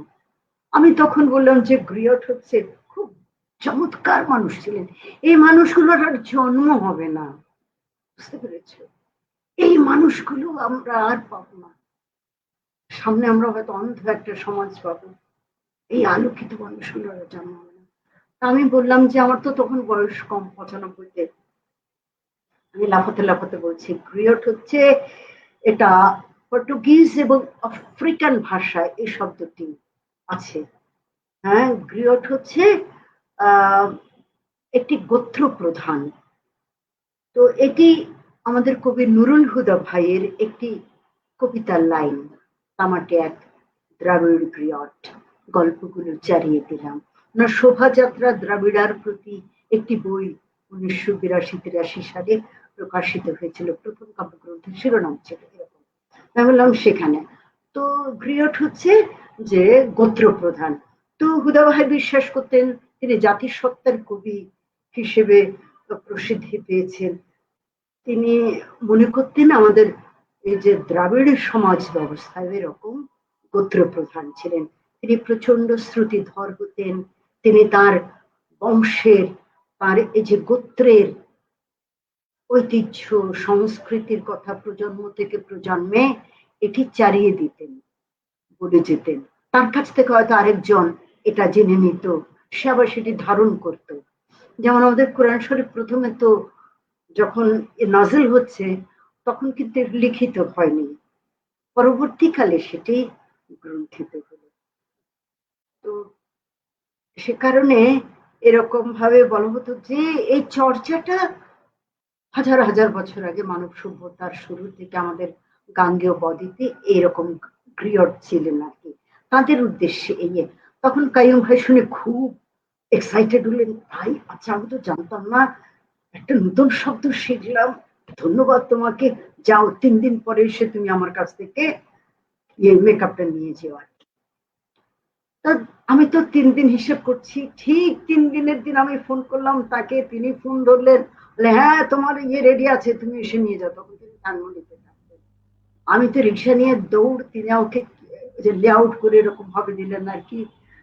তো আমি সেটা এসে যথারীতি যারা আমার কাজ করছিল তাদের দিলাম, ছাপর অসাধারণ। এখন পর্যন্ত আমার কাছে আমার যে কটি একক অনুষ্ঠানের সুভেনির আছে, আমার কাছে মনে হয় ওই সুভেনিরটা হচ্ছে একটি বেস্ট।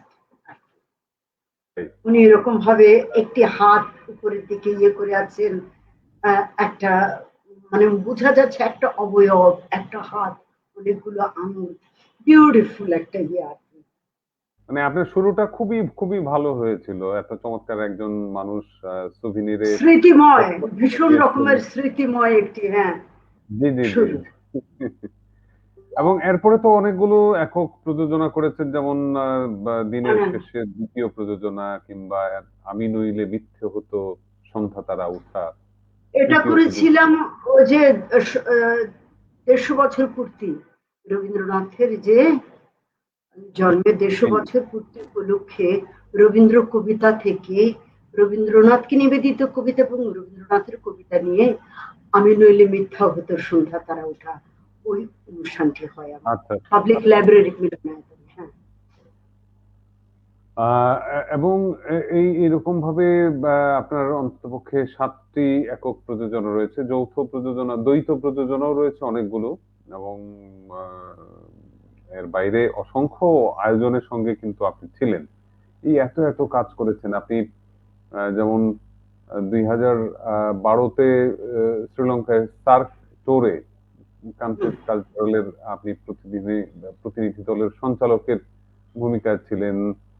আহ, এবং আপনি বুদ্ধদেব গুহ, চন্দ্র চন্দ্রোদয় ঘোষ, নচিকেতার সঙ্গে একই মঞ্চে আমরা। 2007 আবুল বাসার একই মঞ্চে আহ, কাজ করেছেন।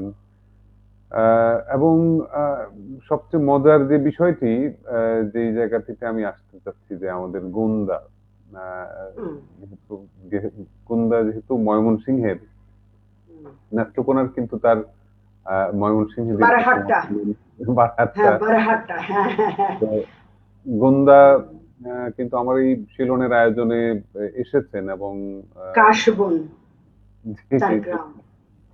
তো সেই গুন্দার সঙ্গে যে আপনার বা, যে প্রযোজনা, সেইটি সম্বন্ধে একটুখানি শুনবো। গুন্দার সাথে আমার চমৎকার একটা কেমিস্ট্রি আছে। গুন্দার সাথে আমার প্রথম পরিচয়টা ভীষণ ইন্টারেস্টিং। 1987-88 সালে আমি মঞ্চ থেকে, তখন কবিতা উৎসব হতো, জাতীয় কবিতা উৎসব, টিসির সড়ক দ্বীপটাতে, রোকেয়া হলের সামনে, যেখানে রাজু ভাস্কর্য, ওই প্যাসেজটা তখন প্যান্ডেল খাটিয়ে 2 দিন ব্যাপী উৎসব হতো। তো দ্বিতীয় উৎসবে আমি প্রথম আবৃত্তি করলাম ঢাকার মঞ্চে। গুন্দার পরে বোধহয় কাজী আরিফ ভাই স্বাধীনতা এই শব্দটি কিভাবে আমাদের হলো আবৃত্তি করেছে। এরপর মেয়ে হিসেবে, নারী হিসেবে আমি প্রথম আবৃত্তি করি মঞ্চে স্বাধীনতা এই শব্দটি কিভাবে আমাদের হলো। গুন্দা দর্শক সারিতে বসছিল, শীতের রাত, ফেব্রুয়ারি, আর ওটা তো ওপেন, চারিদিক থেকে হু হু বাতাস হচ্ছে, একদিক থেকে রমনার বাতাস, একদিক থেকে নিরিক্ষেতের বাতাস, সেরকম আর কি। তখন ঠান্ডাও পড়তো প্রচুর।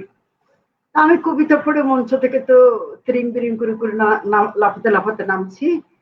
তখন দেখি যে ভাঙা হাটের মধ্যে প্রচুর মানুষ। আর তখন কবিতা উৎসব অন্য রকমের একটা ব্যাপার ছিল আর কি। তো তখন দেখি কি কবি রুদ্র মোহাম্মদ শহীদুল্লাহ আসছেন।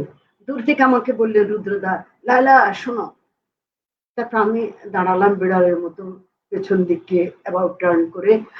তো তখন দেখি কি গুন্দা আসছেন, তার সাথে পাশাপাশি হেঁটে ইয়া লম্বা, আর ইয়ে তো কি বলে রুদ্রদা তো একটুখানি ছোট। তারপর শেষে আমাকে, আমি দাঁড়ালাম, দাঁড়াবার পরে আমি এই প্রথম গুন্দাকে সামনাসামনি দেখলাম। আগে কখনো তাকে আমি দেখিনি, পত্রিকাতে দেখেছি, টেলিভিশনে 2-1 বার দেখেছি, নামটার সাথে পরিচিত। তখন তার নির্বাচিতা বেরিয়ে গেছে, নির্বাচিতা তো আমাদের তখন ঘুম মানে নিদ্রা হরণ করেছে। তো গুন্দা আমাকে বলে, এই তোমার সাথে গুন্দা কথা বলবেন। আমি তো ভীষণ রকমের রোমাঞ্চিত, কবি নির্মলেন্দু গুণ আমার সাথে কথা বলবেন। গুন্দা বললেন, আপনার কবিতা শুনেছি, খুবই ভালো লেগেছে, আর ইয়ে যে, কিন্তু একটা জায়গায় আপনার সাথে আমার একটু দ্বিমত আছে। আমি বললাম, কোন জায়গায়? তো বললেন যে ওই জায়গাটাতে আপনি ছন্দ ভুল করেছেন। আমি বললাম, ছন্দ ভুল করেছি কোন জায়গাটাতে? বললেন ওই যে তখন পলকে দারুণ ঝলকে তরিতে উঠিল জল, তিনি বলেন তিনি এইভাবে এইভাবে এটাকে ছন্দবদ্ধ করেছেন।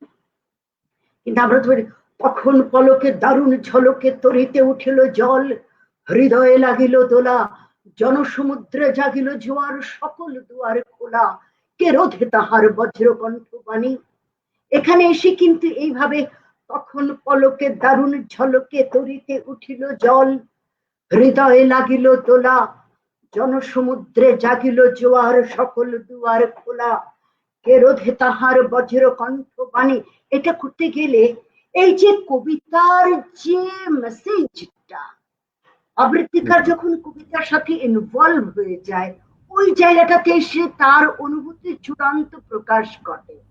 কবিতাটিরও কিন্তু চূড়ান্ত প্রকাশ শেষ কয়েকটি লাইনে, মানে সেখানে আবৃত্তিকার নিজেকে কন্ট্রোল করতে পারে না, ওখানে কোনো ছন্দ সমস্ত আবেগের তোড়ে বানের জলের মতো সব ভেসে চলে যায়, ওখানে ছন্দ চলবে না। এইরকম একটা হয় না। এইরকম একটা মজার বিষয় হলো গুন্দা হ্যাঁ ঠিক আমাকেও একই কথা বলেছিলেন আমাদের ময়মনসিংহের মঞ্চে এই কবিতাটি আবৃত্তি করার সময় এই জায়গাটিতে উনি বলেছিলেন যে এই একই কথা বলেছিলেন। যাই হোক, আমি ওনাকে বলেছি, আমি কিন্তু গুন্দাকে তখন বলেছি, তখন তো বয়স কম, কিন্তু মানে টট্টরি বেগম, আমি বলেছি শিল্পী স্বাধীনতা বলে একটি কথা আছে না, আপনি কবি, আপনি কবিতা লিখেছেন, কিন্তু আমি তো শিল্পী, আমি আপনার কবিতা আবৃত্তি করছি, আমার একটা স্বাধীনতা আছে না। তো উনি হেসে দিয়েছিলেন, সে 1988 সালের কথা আজও মনে পড়ে আর কি। তারপর থেকে গুন্দার সাথে আমার চমৎকার একটি মানবিক সম্পর্ক, আমি ওনাকে বস বলি, উনি আমাকে বলেন বস। যখন হয়তো বছরে বেশি কথা হয় না, 3-4 বার ফোনে কথা হয়, দেখা হয়, বস কেমন আছেন, আমি বলি বস আপনি কেমন আছেন। এবং টেলিভিশনে তার সাথে আমার বেশ কিছু অনুষ্ঠান করবার সৌভাগ্য হয়েছিল তাকে এবং আমাকে নিয়ে। আপনার 2014-তে যেমন নির্মলেন্দু গুণ এবং আপনাকে নিয়ে কাব্যে ছন্দে কি বিশেষ অনুষ্ঠান হয়েছিল। হ্যাঁ, কাব্যে ছন্দে। 2015-তে আবার আরেকটি আয়োজন হয়েছিল এশিয়ান টেলিভিশনে, সেইখানে কবি নির্মলেন্দু গুণ এবং আপনাকে নিয়ে প্রেমের কবিতা পাঠ করা। প্রেমের কবিতা, সেখানে আমি গুন্দার কবিতা পড়িনি, ওটাও একটা উল্লেখযোগ্য ঘটনা ছিল। গুন্দার প্রেমের কবিতা আমি পড়িনি সেখানে। গুন্দা ভেবেছিলেন তার কবিতা আমি পড়বো, যাক খুব মজার। আমার গুন্দা যেহেতু হাজির আছেন অনুষ্ঠানে, উনার কবিতা উনি আমাদের পড়ে শোনাবেন, কারণ এরকম দুর্লভ সৌভাগ্য আমাদের হয় না সচরাচর কবির কণ্ঠে কবিতা শোনার। কবি কথা বলেন, অনেক কিছু করেন, কিন্তু কবির কণ্ঠে কবিতা শোনার ব্যাপারটা সম্পূর্ণ আলাদা। যেমন সৈয়দ শামসুল হকের কণ্ঠে পরিচয় কবিতা শুনেছিলাম ঢাকা প্রেস ক্লাবে, গেরিলার যখন প্রথম শো হলো, যেটি সেই আমরা বোধ হয় কয়েকশো অডিয়েন্স বলাকাতে সে শোটি দেখেছিলাম, আমন্ত্রিত, তাদেরকে রাতের বেলা বাচ্চু ভাই ডিনার সার্ভ করেছিলেন এতে কি বলে ওই প্রেস ক্লাব, সরি ঢাকা ক্লাবে। সেইখানে কবিকে পেয়ে আমরা সকলে বললাম তারই তো ম্যানুস্ক্রিপ্ট, তার উপন্যাস অবলম্বনে তো, হ্যাঁ ওই গেরিলা নিষিদ্ধ লোবানের ঘ্রাণ উপন্যাস অবলম্বনে। তখন বলেছে কিছু বলতে, তখন কবি সৈয়দ শামসুল হক বলেন তাহলে আমি একটু কবিতা পড়ে শোনাই। আমরা তো সব হই করে উঠলাম, রুমের মধ্যে সবাই, আলো আঁধারের মধ্যে কবি কবিতা পড়ছেন। আমি জন্মেছি বাংলায়, আমি বাংলায় কথা বলি। পেছনে শিশু পার্ক, একদিকে রমনা, ফাঁকা একটা টেরেসের মতো, তার মাঝে একটা রুম, আলোগুলো সফট লাইট, তার মাঝখানে কবি সৈয়দ শামসুল হক আবৃত্তি করছেন। মনে হলো যেন একটা যে প্রফেটিক টোন, এতগুলো মানুষ সেখানে কে নেই, কবি, শিল্পী, সাহিত্যিক, সাংবাদিক, একেবারে প্রত্যেকটা মানে গিজ করছে, তার মাঝখানে কবি সৈয়দ শামসুল হক শোনালেন পরিচয় কবিতা। আমরা যারা উপস্থিত ছিলাম সেদিন সেই মুহূর্তে প্রত্যেকের মানে রোমকূপ থেকে প্রতিটি লোম যেন দাঁড়িয়ে গিয়েছিল আর কি। আমার কেমন শীত লাগছিল। তার পাঠ শুনে কোনোদিন ভুলবো না। সেরকম গুন্দা যখন আবৃত্তি করেন, হ্যাঁ, আজ আমি কারো রক্ত চাইতে আসিনি, আমার শুনবার সৌভাগ্য হয়নি, কিন্তু কবিরা যখন সে সকণ্ঠে আবৃত্তি করেন, তার আবেদন হয় সম্পূর্ণ অন্য রকমের। ভিন্ন রকম হয়। না ভিন্ন তারপরেও লায়লা আপা আসলে সকল কবিরাই সুন্দরভাবে করতে পারেন না। যেমন সৈয়দ না হক না। পারতেন, গুন্দার হুম, আবৃত্তি হুম। খুব চমৎকার হয়। হ্যাঁ, আহ, গুন্দা এখন অনেক পরিশীলিত উচ্চারণ করেন। আগের জি, জি। নেত্রকোনার ভাষায় অনেক বেশি ইয়ে ছিল, কিন্তু এখন গুন্দা খুব পাকা হয়ে গেছে, উনি পারফর্মার হয়ে গেছে। গুন্দা খুব সুখ, সেই ক্ষুরধার বুদ্ধি সম্পন্ন, তো খুব গ্রহণ করেন। যাক, আমাদের আর দর্শক সারি শোনো, থেকে অনেক অনেক অনেক শুভেচ্ছা আসছে। দু একটি একটুখানি আপনাকে জানিয়ে দেই, যেমন রওশন ঝুনু, তিনিও কিন্তু আমাদের আচ্ছা রসুন বাংলাদেশে। আছে। হ্যাঁ, আচ্ছা আচ্ছা। আপনাকেও স্বাগত। অনেক ভালোবাসা প্রিয় লায়লা আপা, হ্যাঁ, ভালোবাসা। ওর সাথে তো আমার প্রথম পরিচয় সেই ইয়েতে কি বলে ময়মনসিংহে, যে আবৃত্তি আচ্ছা, নিকেতনের সেই ইয়ে, যে ওরা যে হ্যাঁ, উৎসব হ্যাঁ, করতো না তখন, আবৃত্তি হ্যাঁ, উৎসব হতো সেখানে, সেই সেই, সময় ওদের জি। সবার সাথে মাসুম এখন আফ্রিকার কোন একটি দেশে আহ, আছে, সবার সাথে প্রিন্স গৌতম, ওরা কে যে কোথায় আছে জানি না। প্রিন্স মজুমদার, প্রিন্স হ্যাঁ, আছে। প্রিন্স বোধহয় নিউ ইয়র্কে আছে সম্ভবত।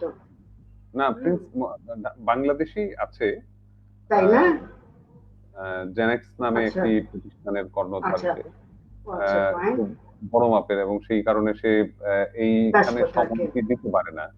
হুম হুম। তো আরো অনেকেই শুভকামনা জানিয়েছে, আমার বান্ধবী নাগমা কোচি শুভকামনা জানিয়েছে আপনাকে। আচ্ছা। আর আর আবারও আবৃত্তি শুনতে চাচ্ছেন ইফতেখার হালিম, নিশ্চয়ই আরো একটি আবৃত্তি হবে। এইবার এইবার কি গুন্দার কোনো কবিতা থেকে করবেন? গুন্দার কবিতা শোনাবো না অন্য কোনো কবিতা শোনায়? আচ্ছা, গুন্দার আপনার। কবিতাগুলো আহ ইয়ে যে কি বলে, পড়তে পড়তে পড়তে পড়তে তো মোটামুটি ইয়ে হয়েছে, সেটা হচ্ছে যে শামসুর রহমান পড়ি, জি, উদ্ভট উটের পিঠে চলেছে স্বদেশ। জি, সেই আজকে আন্দোলনের সময়ের। হ্যাঁ, ঘোর থেকে বেরোতে পারছি না, শেষ হয়ে আসা অক্টোবরে শীতের দুপুরে নিউ ইয়র্কের অর্চার্ড স্ট্রিটে ঘুরে ঘুরে একটি দোকান দেখি, মায়াপুরী। দোকানে ওয়াল্ট ডিজনির আশ্চর্য ডাবল বলা যায়, দিলেন পরিয়ে গায়ে, স্মিত হেসে, সহজ নৈপুণ্যে নীল একটি ব্লেজার। ব্লেজারের বুকে জাগে অরণ্যের গহন শ্যামল প্রসূ, সরোবর উদ্ভূত অমর্ত দুরায়তনে টান। সুনীল ব্লেজার ঝুলে আছে আলনায়, কাঠের হ্যাঙ্গারে একা, আমার পুরনো ম্লান ঘরে, মালার্মের কবিতার স্তবকের মতো, নিরিবিলি অথচ সঙ্গীতময় সর্বক্ষণ। অস্তিত্বের পরপরতে নানান সামগ্রী ঘরে ধরে ধরে, কিছু এলোমেলো সামগ্রীর ভিড়ে সুনীল ব্লেজার যেন গদ্য লেখকের মাঝে বড় একা একজন কবি।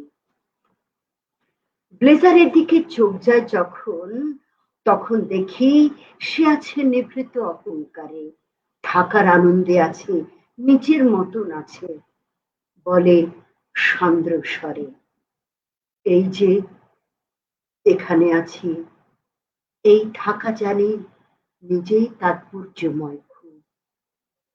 এ মুহূর্তে যদি ছুঁই তাকে, তবে মর্মরিত হবে সে, উঠবে জেগে স্বপ্ন সুদূরতা থেকে।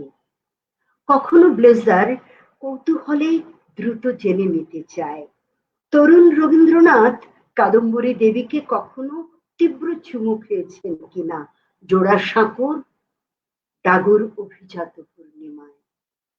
নব্য কবি সংঘ কি পুরাণ নিয়ত নির্মাণ করে মেধার কিরণে আর, শীতার্ধ পোল্যান্ড আজ ধর্মঘটে রুদ্ধ কিনা, কিংবা কোন জলাশয়ে গর্জায় গেরিলার স্পেন গান, হৃদয়ের মগ্ন শিলা আর্তচাঁদ ইত্যাদিও জানা চাই তার।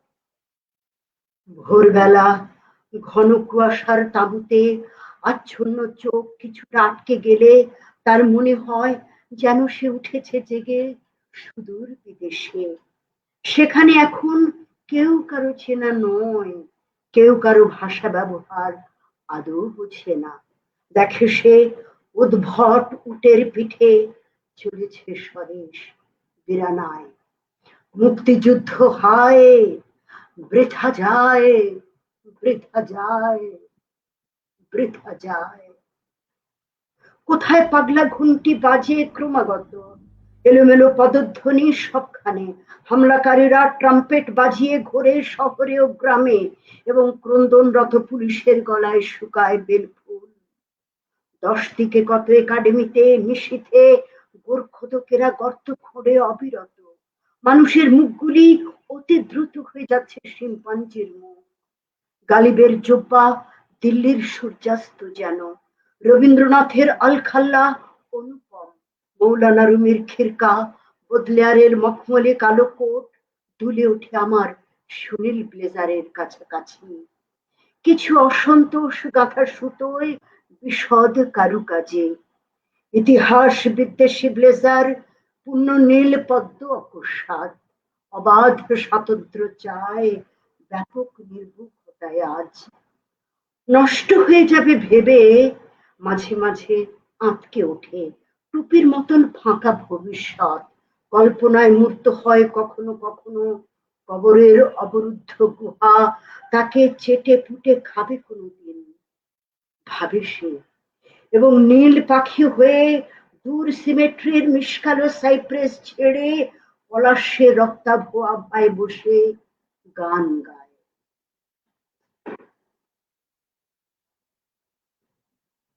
আহ চমৎকার। লায়লা আপা, আজকে খুব সম্ভবত নেটওয়ার্কের একটি সমস্যা রয়েছে আপনার এইখানে।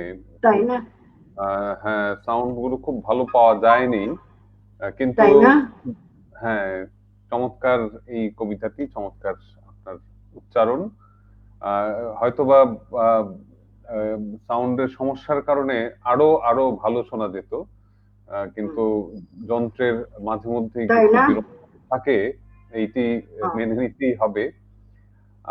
তো লায়লা আপা, আমরা হ্যাঁ। শেষ করতে চাই হুম। আজকের যে শিরোনাম বেজে ওঠে সাইরেন, সেইটি নিয়ে একটু কথা বলে এবং আরেকটি আবৃত্তি দিয়ে আমরা আয়োজনের শেষের দিকে যেতে চাই। আপনি কেন বেজে উঠে সাইরেন এই শিরোনামটি বেছে নিলেন? আমি আমার 5 বছর বয়সে 1965 সালে প্রথম যুদ্ধের সাইরেন শুনি।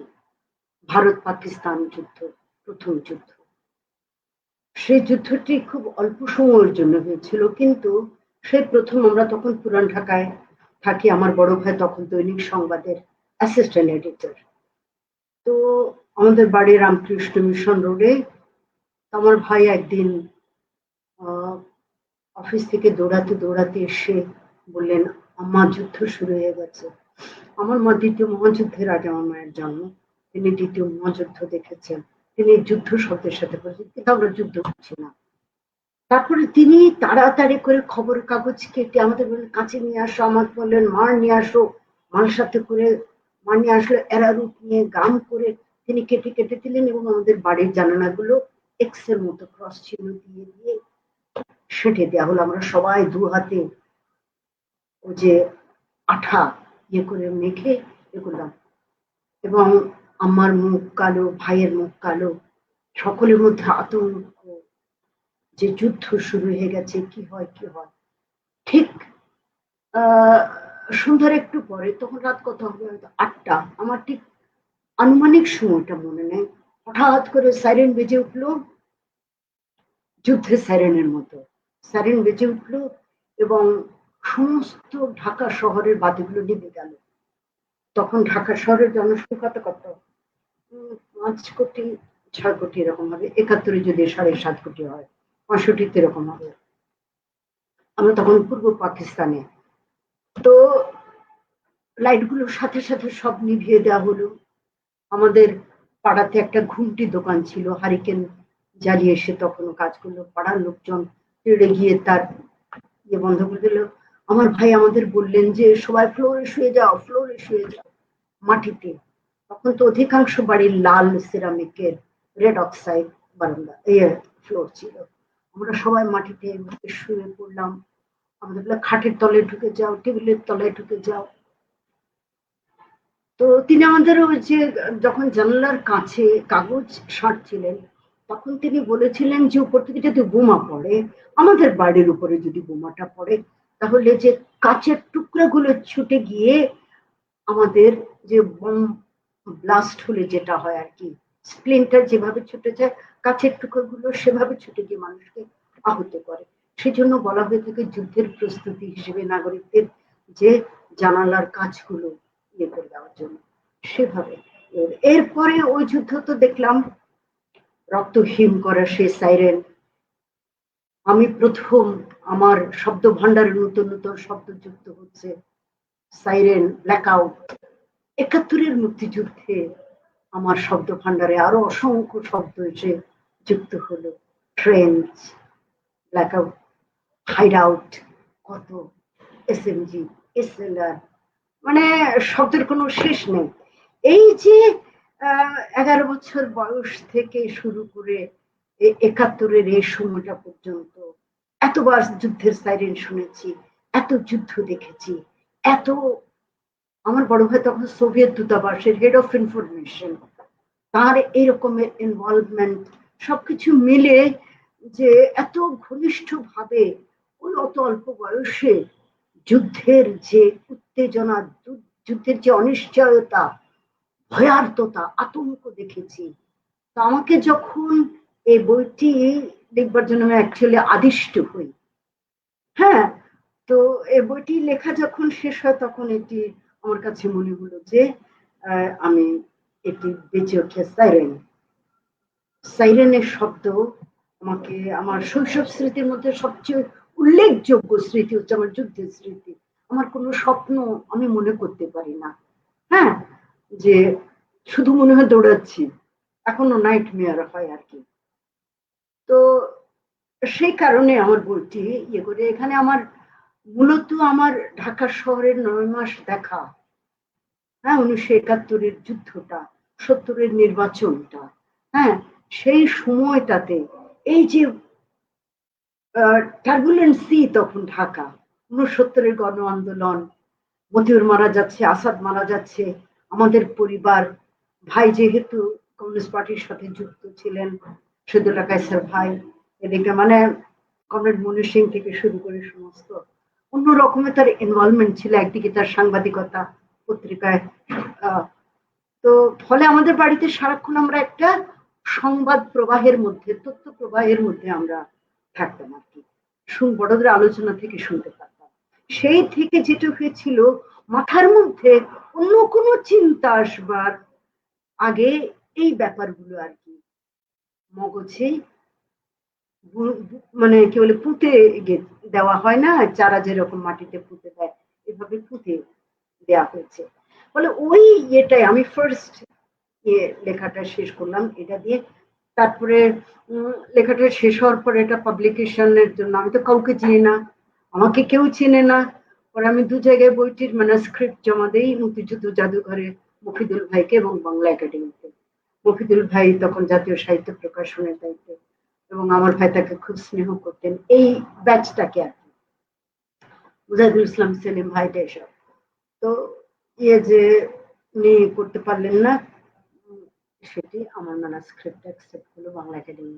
১ বছর পরে তারা আমাকে ফর্মালি চিঠি দিয়ে জানালো, এবং আমি মোর দ্যান গ্ল্যাড তখন যে আমি লেখক নই, আমার প্রথম লেখা বাংলা একাডেমির মধ্যে একটি জায়গা, তাদের বিশেষজ্ঞ কমিটি সেটি পাশ করেছে। আমি জানিও না তাদের যে এরকম বিশেষজ্ঞ কমিটির প্যানেল আছে, বা তাদের এত স্তর পেরিয়ে তারা সেই কি বলে অ্যাসিড টেস্টের মধ্য দিয়ে একটি বই বের করে। তো যাই হোক, বইটি প্রকাশিত হয়েছে ২০১৮-র বইমেলাতে। এই বছর ২১-এর অমর ২১-এ গ্রন্থমেলার এটির প্রথম প্রকাশ, প্রথম মুদ্রণ, প্রথম প্রকাশ তো ২০১৮-তে, বইগুলো শেষ হয়ে যায়, এবার প্রথম মুদ্রণ বেরোলো। এটা আমার জন্য অত্যন্ত আনন্দের ব্যাপার আর কি। আমি তো সেই অর্থে লেখক নই, কিন্তু আমার প্রথম লেখাটি বাংলা একাডেমি গ্রহণ করেছে, তাদের যে কমিটি, সেই বিশেষজ্ঞ কমিটির প্রতি আমি কৃতজ্ঞ। সে আনিসুজ্জামান স্যারটার আমি শুনেছি পরবর্তীকালে যে কি বলে মনজুরুল ইসলাম স্যারেরা নাকি সেই এর মধ্যে ছিলেন। তো আমি তাদের কাছে, তারা জানেন না আমি যে বিশেষজ্ঞ কমিটির নাম পরবর্তীকালে কিছুটা জানতে পেরেছি আর কি। যে মানুষগুলো যখন আমার বইটিকে ভালো লেগেছে, তাদের কাছে তারা ভালোবেসেছেন এবং ছাড়পত্র দিয়েছেন, এটা আমার জন্য একটা ব্লেসিং। আমি আজকে যারা আমার সাথে আছে আমি বলবো কারো সম্ভব হলে বইটি আপনারা কিনে পড়বেন। কারণ হচ্ছে যে 11 বছরের একটি মেয়ে তার 55 বছর বয়সে এসে তার দুটো যুদ্ধের শৈশব স্মৃতি লিখছে, এবং তার মানে সে তাকে এখনো এটি তাড়িত করে, এখনো তাকে তাড়িত করে। এই যে তাড়িত করে, কিভাবে তাড়িত করে, এটা জানবার জন্য আমরা 71-এর দিনগুলো পড়ি সেরকম বেঁচে উঠে স্যার। যারা বই পড়তে ভালোবাসেন তারা কিনে পড়লে আমার কাছে মনে হচ্ছে যে খুব একটা ক্ষতিগ্রস্ত হবেন না আর কি। 300 টাকা দামের বই, এই আর কি। না, নিশ্চয়ই এটি শুধু বাংলা একাডেমির সেলস সেন্টারে পাওয়া যায়, এটা বাইরে কোথাও পাওয়া যায় না। বাংলা একাডেমির বই তো, এটা অন্য কোনো ইয়েতে পাওয়া যাবে না, এটা বাংলা একাডেমি থেকে সংগ্রহ করতে হবে। তো নিশ্চয়ই যারা সংগ্রহ করতে চান নিশ্চয়ই সংগ্রহ করতে পারবেন। আর সেই সঙ্গে আমি অনুরোধ জানাবো লায়লা আপাকে, যেটি বলছিলাম, আপনি আবৃত্তির প্রযোজনা নিয়ে এবং সেটিকে কিভাবে আরো সমৃদ্ধ করা যায় সেই বিষয় নিয়ে যদি আপনি লিখেন, আমার মনে হয় অনেক অনেক চমৎকার লেখা হবে, সমৃদ্ধ একটি কাজ হবে। সজল, এবং এই কাজটি আপনি শুরু করুন। হ্যাঁ সজল, আমি গত বছর যারা আমার সাথে ফেসবুকে আছেন আর কি লিস্টে, ফ্রেন্ড লিস্টে, তারা অনেকেই জানেন আমি একটা দুঃখজনক ঘটনা আমার জীবনে ঘটে গেছে, সেটি কথা আমি ফেসবুকে লিখেছি। সেটি হচ্ছে যে আমার তোশিবার একটা যে কি বলে ল্যাপটপ ছিল, সেই ল্যাপটপটা হঠাৎ করে ক্র্যাশ করে। করবার ফলে আমি দৌড়ে যাই, স্ক্রিন অন্ধকার হয়ে যায় এই লকডাউনের মধ্যে। তখন কি একটা একটা পোস্ট দিয়েছিলেন আপনার দীর্ঘদিনের সঙ্গী। হ্যাঁ, সেখানে আমার 3টি ম্যানুস্ক্রিপ্ট শেষ হয়ে গেছে।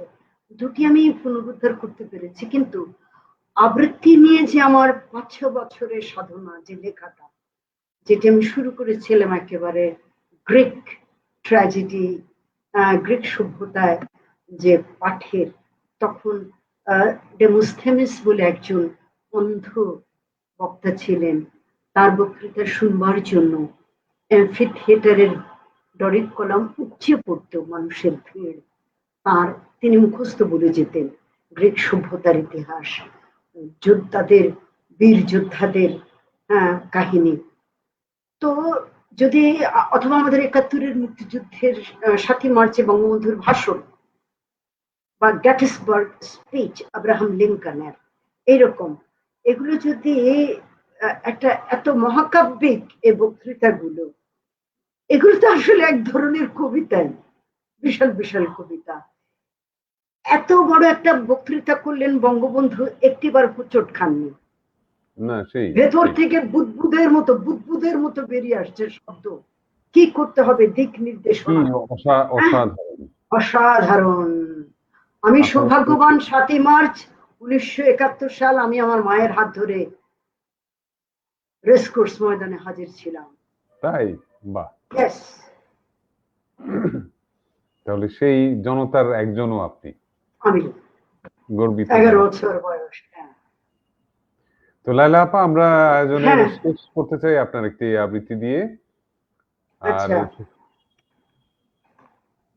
হ্যাঁ, শেষ করেই ফেলি, অনেক রাত হয়ে গেল, সবাইকে খাওয়া দাওয়া করতে হবে, ইয়ে করতে হবে। কেমন বহু বহুদিন বেড়াতে যাই না, বহুদিন। তো আমার প্রচন্ড বেড়ানোর নেশা। আমি জীবনে যা উপার্জন করেছি, বেতন তো কম পাইনি, ব্যাংকের চাকরিতে ভালোই বেতন দিয়েছে। তা এখন তার সিংহভাগ না হলেও আচ্ছা, আপনি তো 25 ভাগ।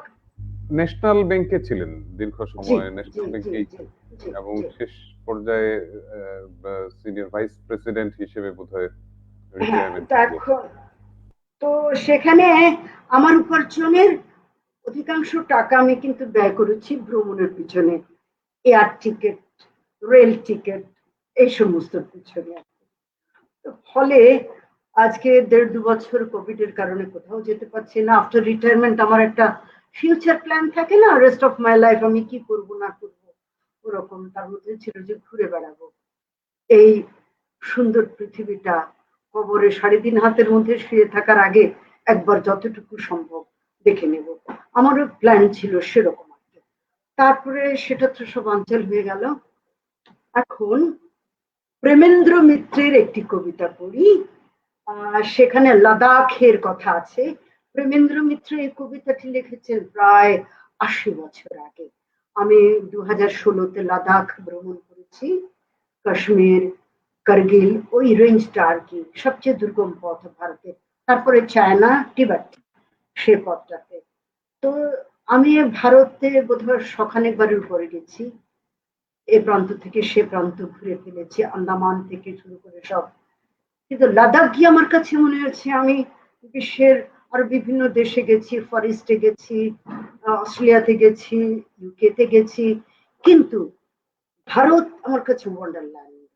বহু আগে থেকে যে বলা হয়েছে থাকে, লাদাখ যদি আমি না যেতাম, ভারত সম্পর্কে আমার ধারণাটা, জ্ঞানটা অসম্পূর্ণ থেকে যেত। তো লাদাখ নামটি আমি প্রথম শুনি প্রেমেন্দ্র মিত্রের কবিতায়। হ্যাঁ, তো আমি ভাবছি এখন যোগাযোগ ব্যবস্থা অনেক ভালো হয়েছে, অনেক স্মুথ হয়েছে, কিন্তু তখন তো এরকম পথ ছিল না। 19,000 ফিট উপরে ওঠা, লাদাখে কারোর পোস্টিং হলে মনে হয় তাকে ডেথ সেন্টেন্স দেওয়া হয়েছে। সেখানে যে সেনাবাহিনীর কর্মকর্তারা কাজ করে, তারা মনে করে ফ্যামিলিকে তারা শেষ বিদায় জানিয়ে যায়, ফিরে আসবে এমন কোনো কথা নেই। চাইনিজ গুলিতে মারা যাবে না ঠান্ডায় মারা যাবে তারা জানে না। সেই লাদাখ,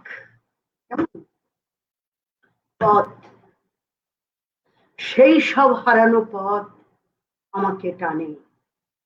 কেরমানের নোনামরুর ওপর দিয়ে খোরাসান থেকে বাদাখশান, পামিরের তুষার পৃষ্ঠ ডিঙিয়ে ইয়ারকান থেকে খোটান, শ্রান্ত উটের পায়ে পায়ে যেখানে উড়েছে মরুর বালি, চমরির খুঁড়ে লেগেছে বরফ গলা কাদা, বাদাখশানের চুনি আর খোটানের নীলার,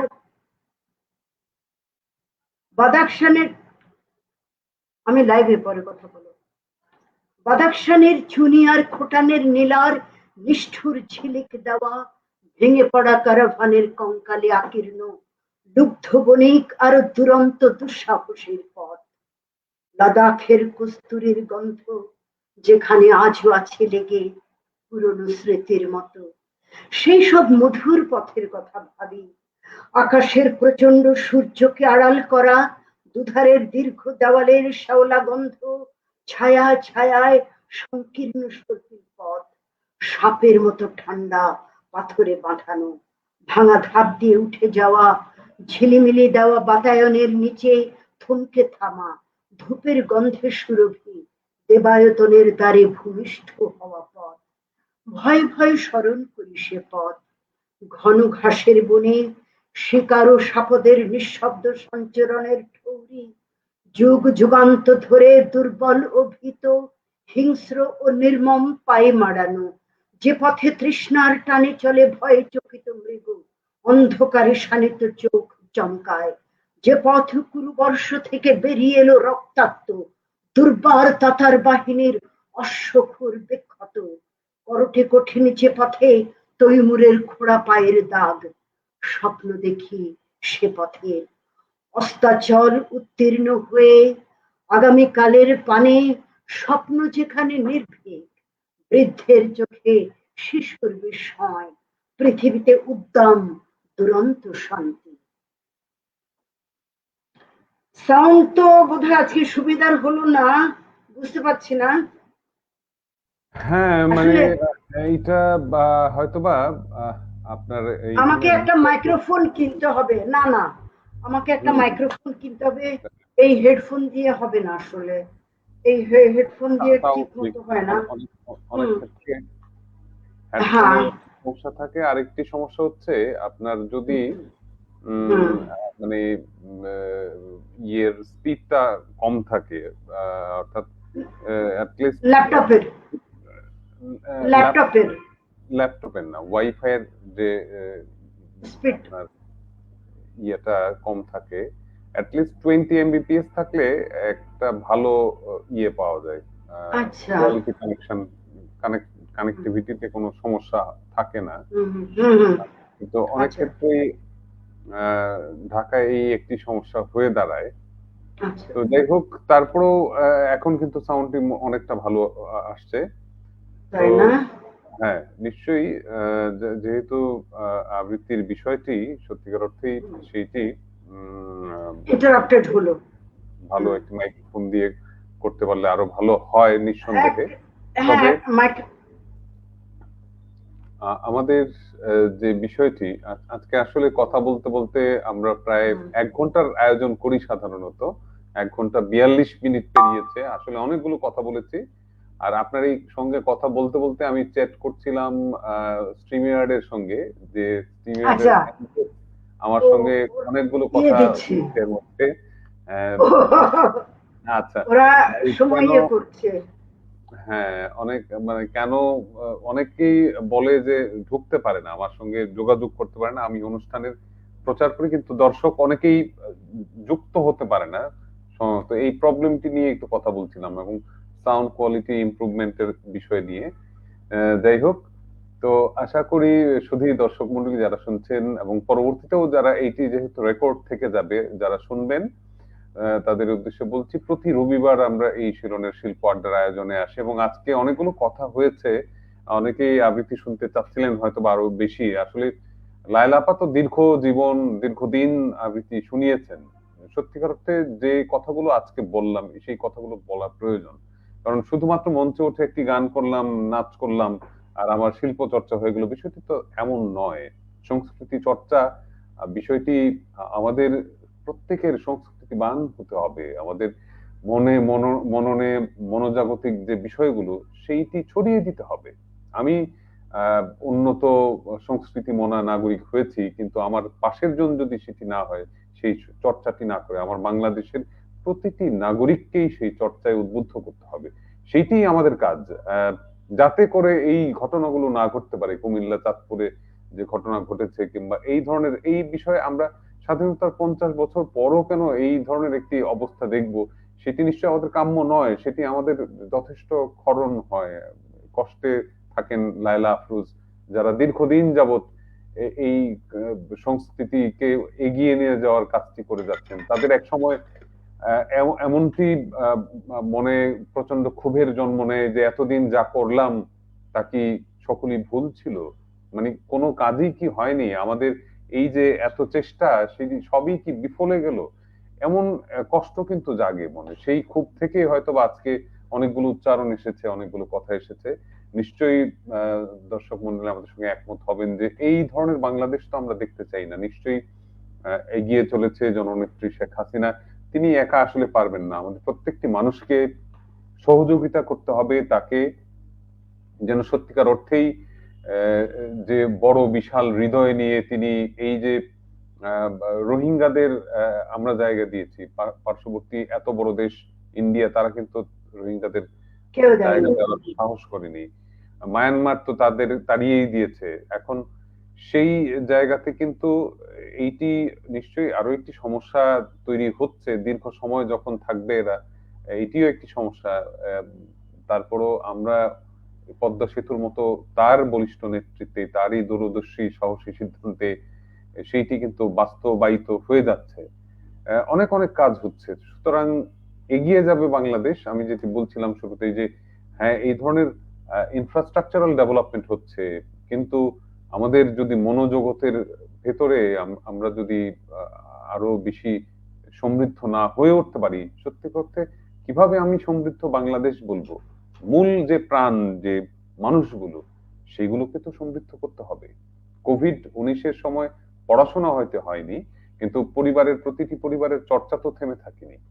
সুতরাং এটি প্রত্যেকেই যেন এই সুস্থ সংস্কৃতির চর্চা করি, এবং স্বাধীনতা যে মুক্তিযুদ্ধ যে বেজে উঠলো সাইরেন নামের আজকে শিরোনাম নিয়ে শুরু করেছি, সেই সাইরেন বেজে উঠেছিল আমাদের জাতির জনক যে ঘোষণা দিয়েছিলেন এবারের সংগ্রাম মুক্তির সংগ্রামের, সেই মুক্তিটি যেন প্রতিটি মানুষের চলে আসে, সেই কামনা ব্যক্ত করে লায়লা আপাকে অসংখ্য ধন্যবাদ। তিনি দীর্ঘ সময় থাকলেন আমাদের সঙ্গে, অনেকগুলো কথা হলো।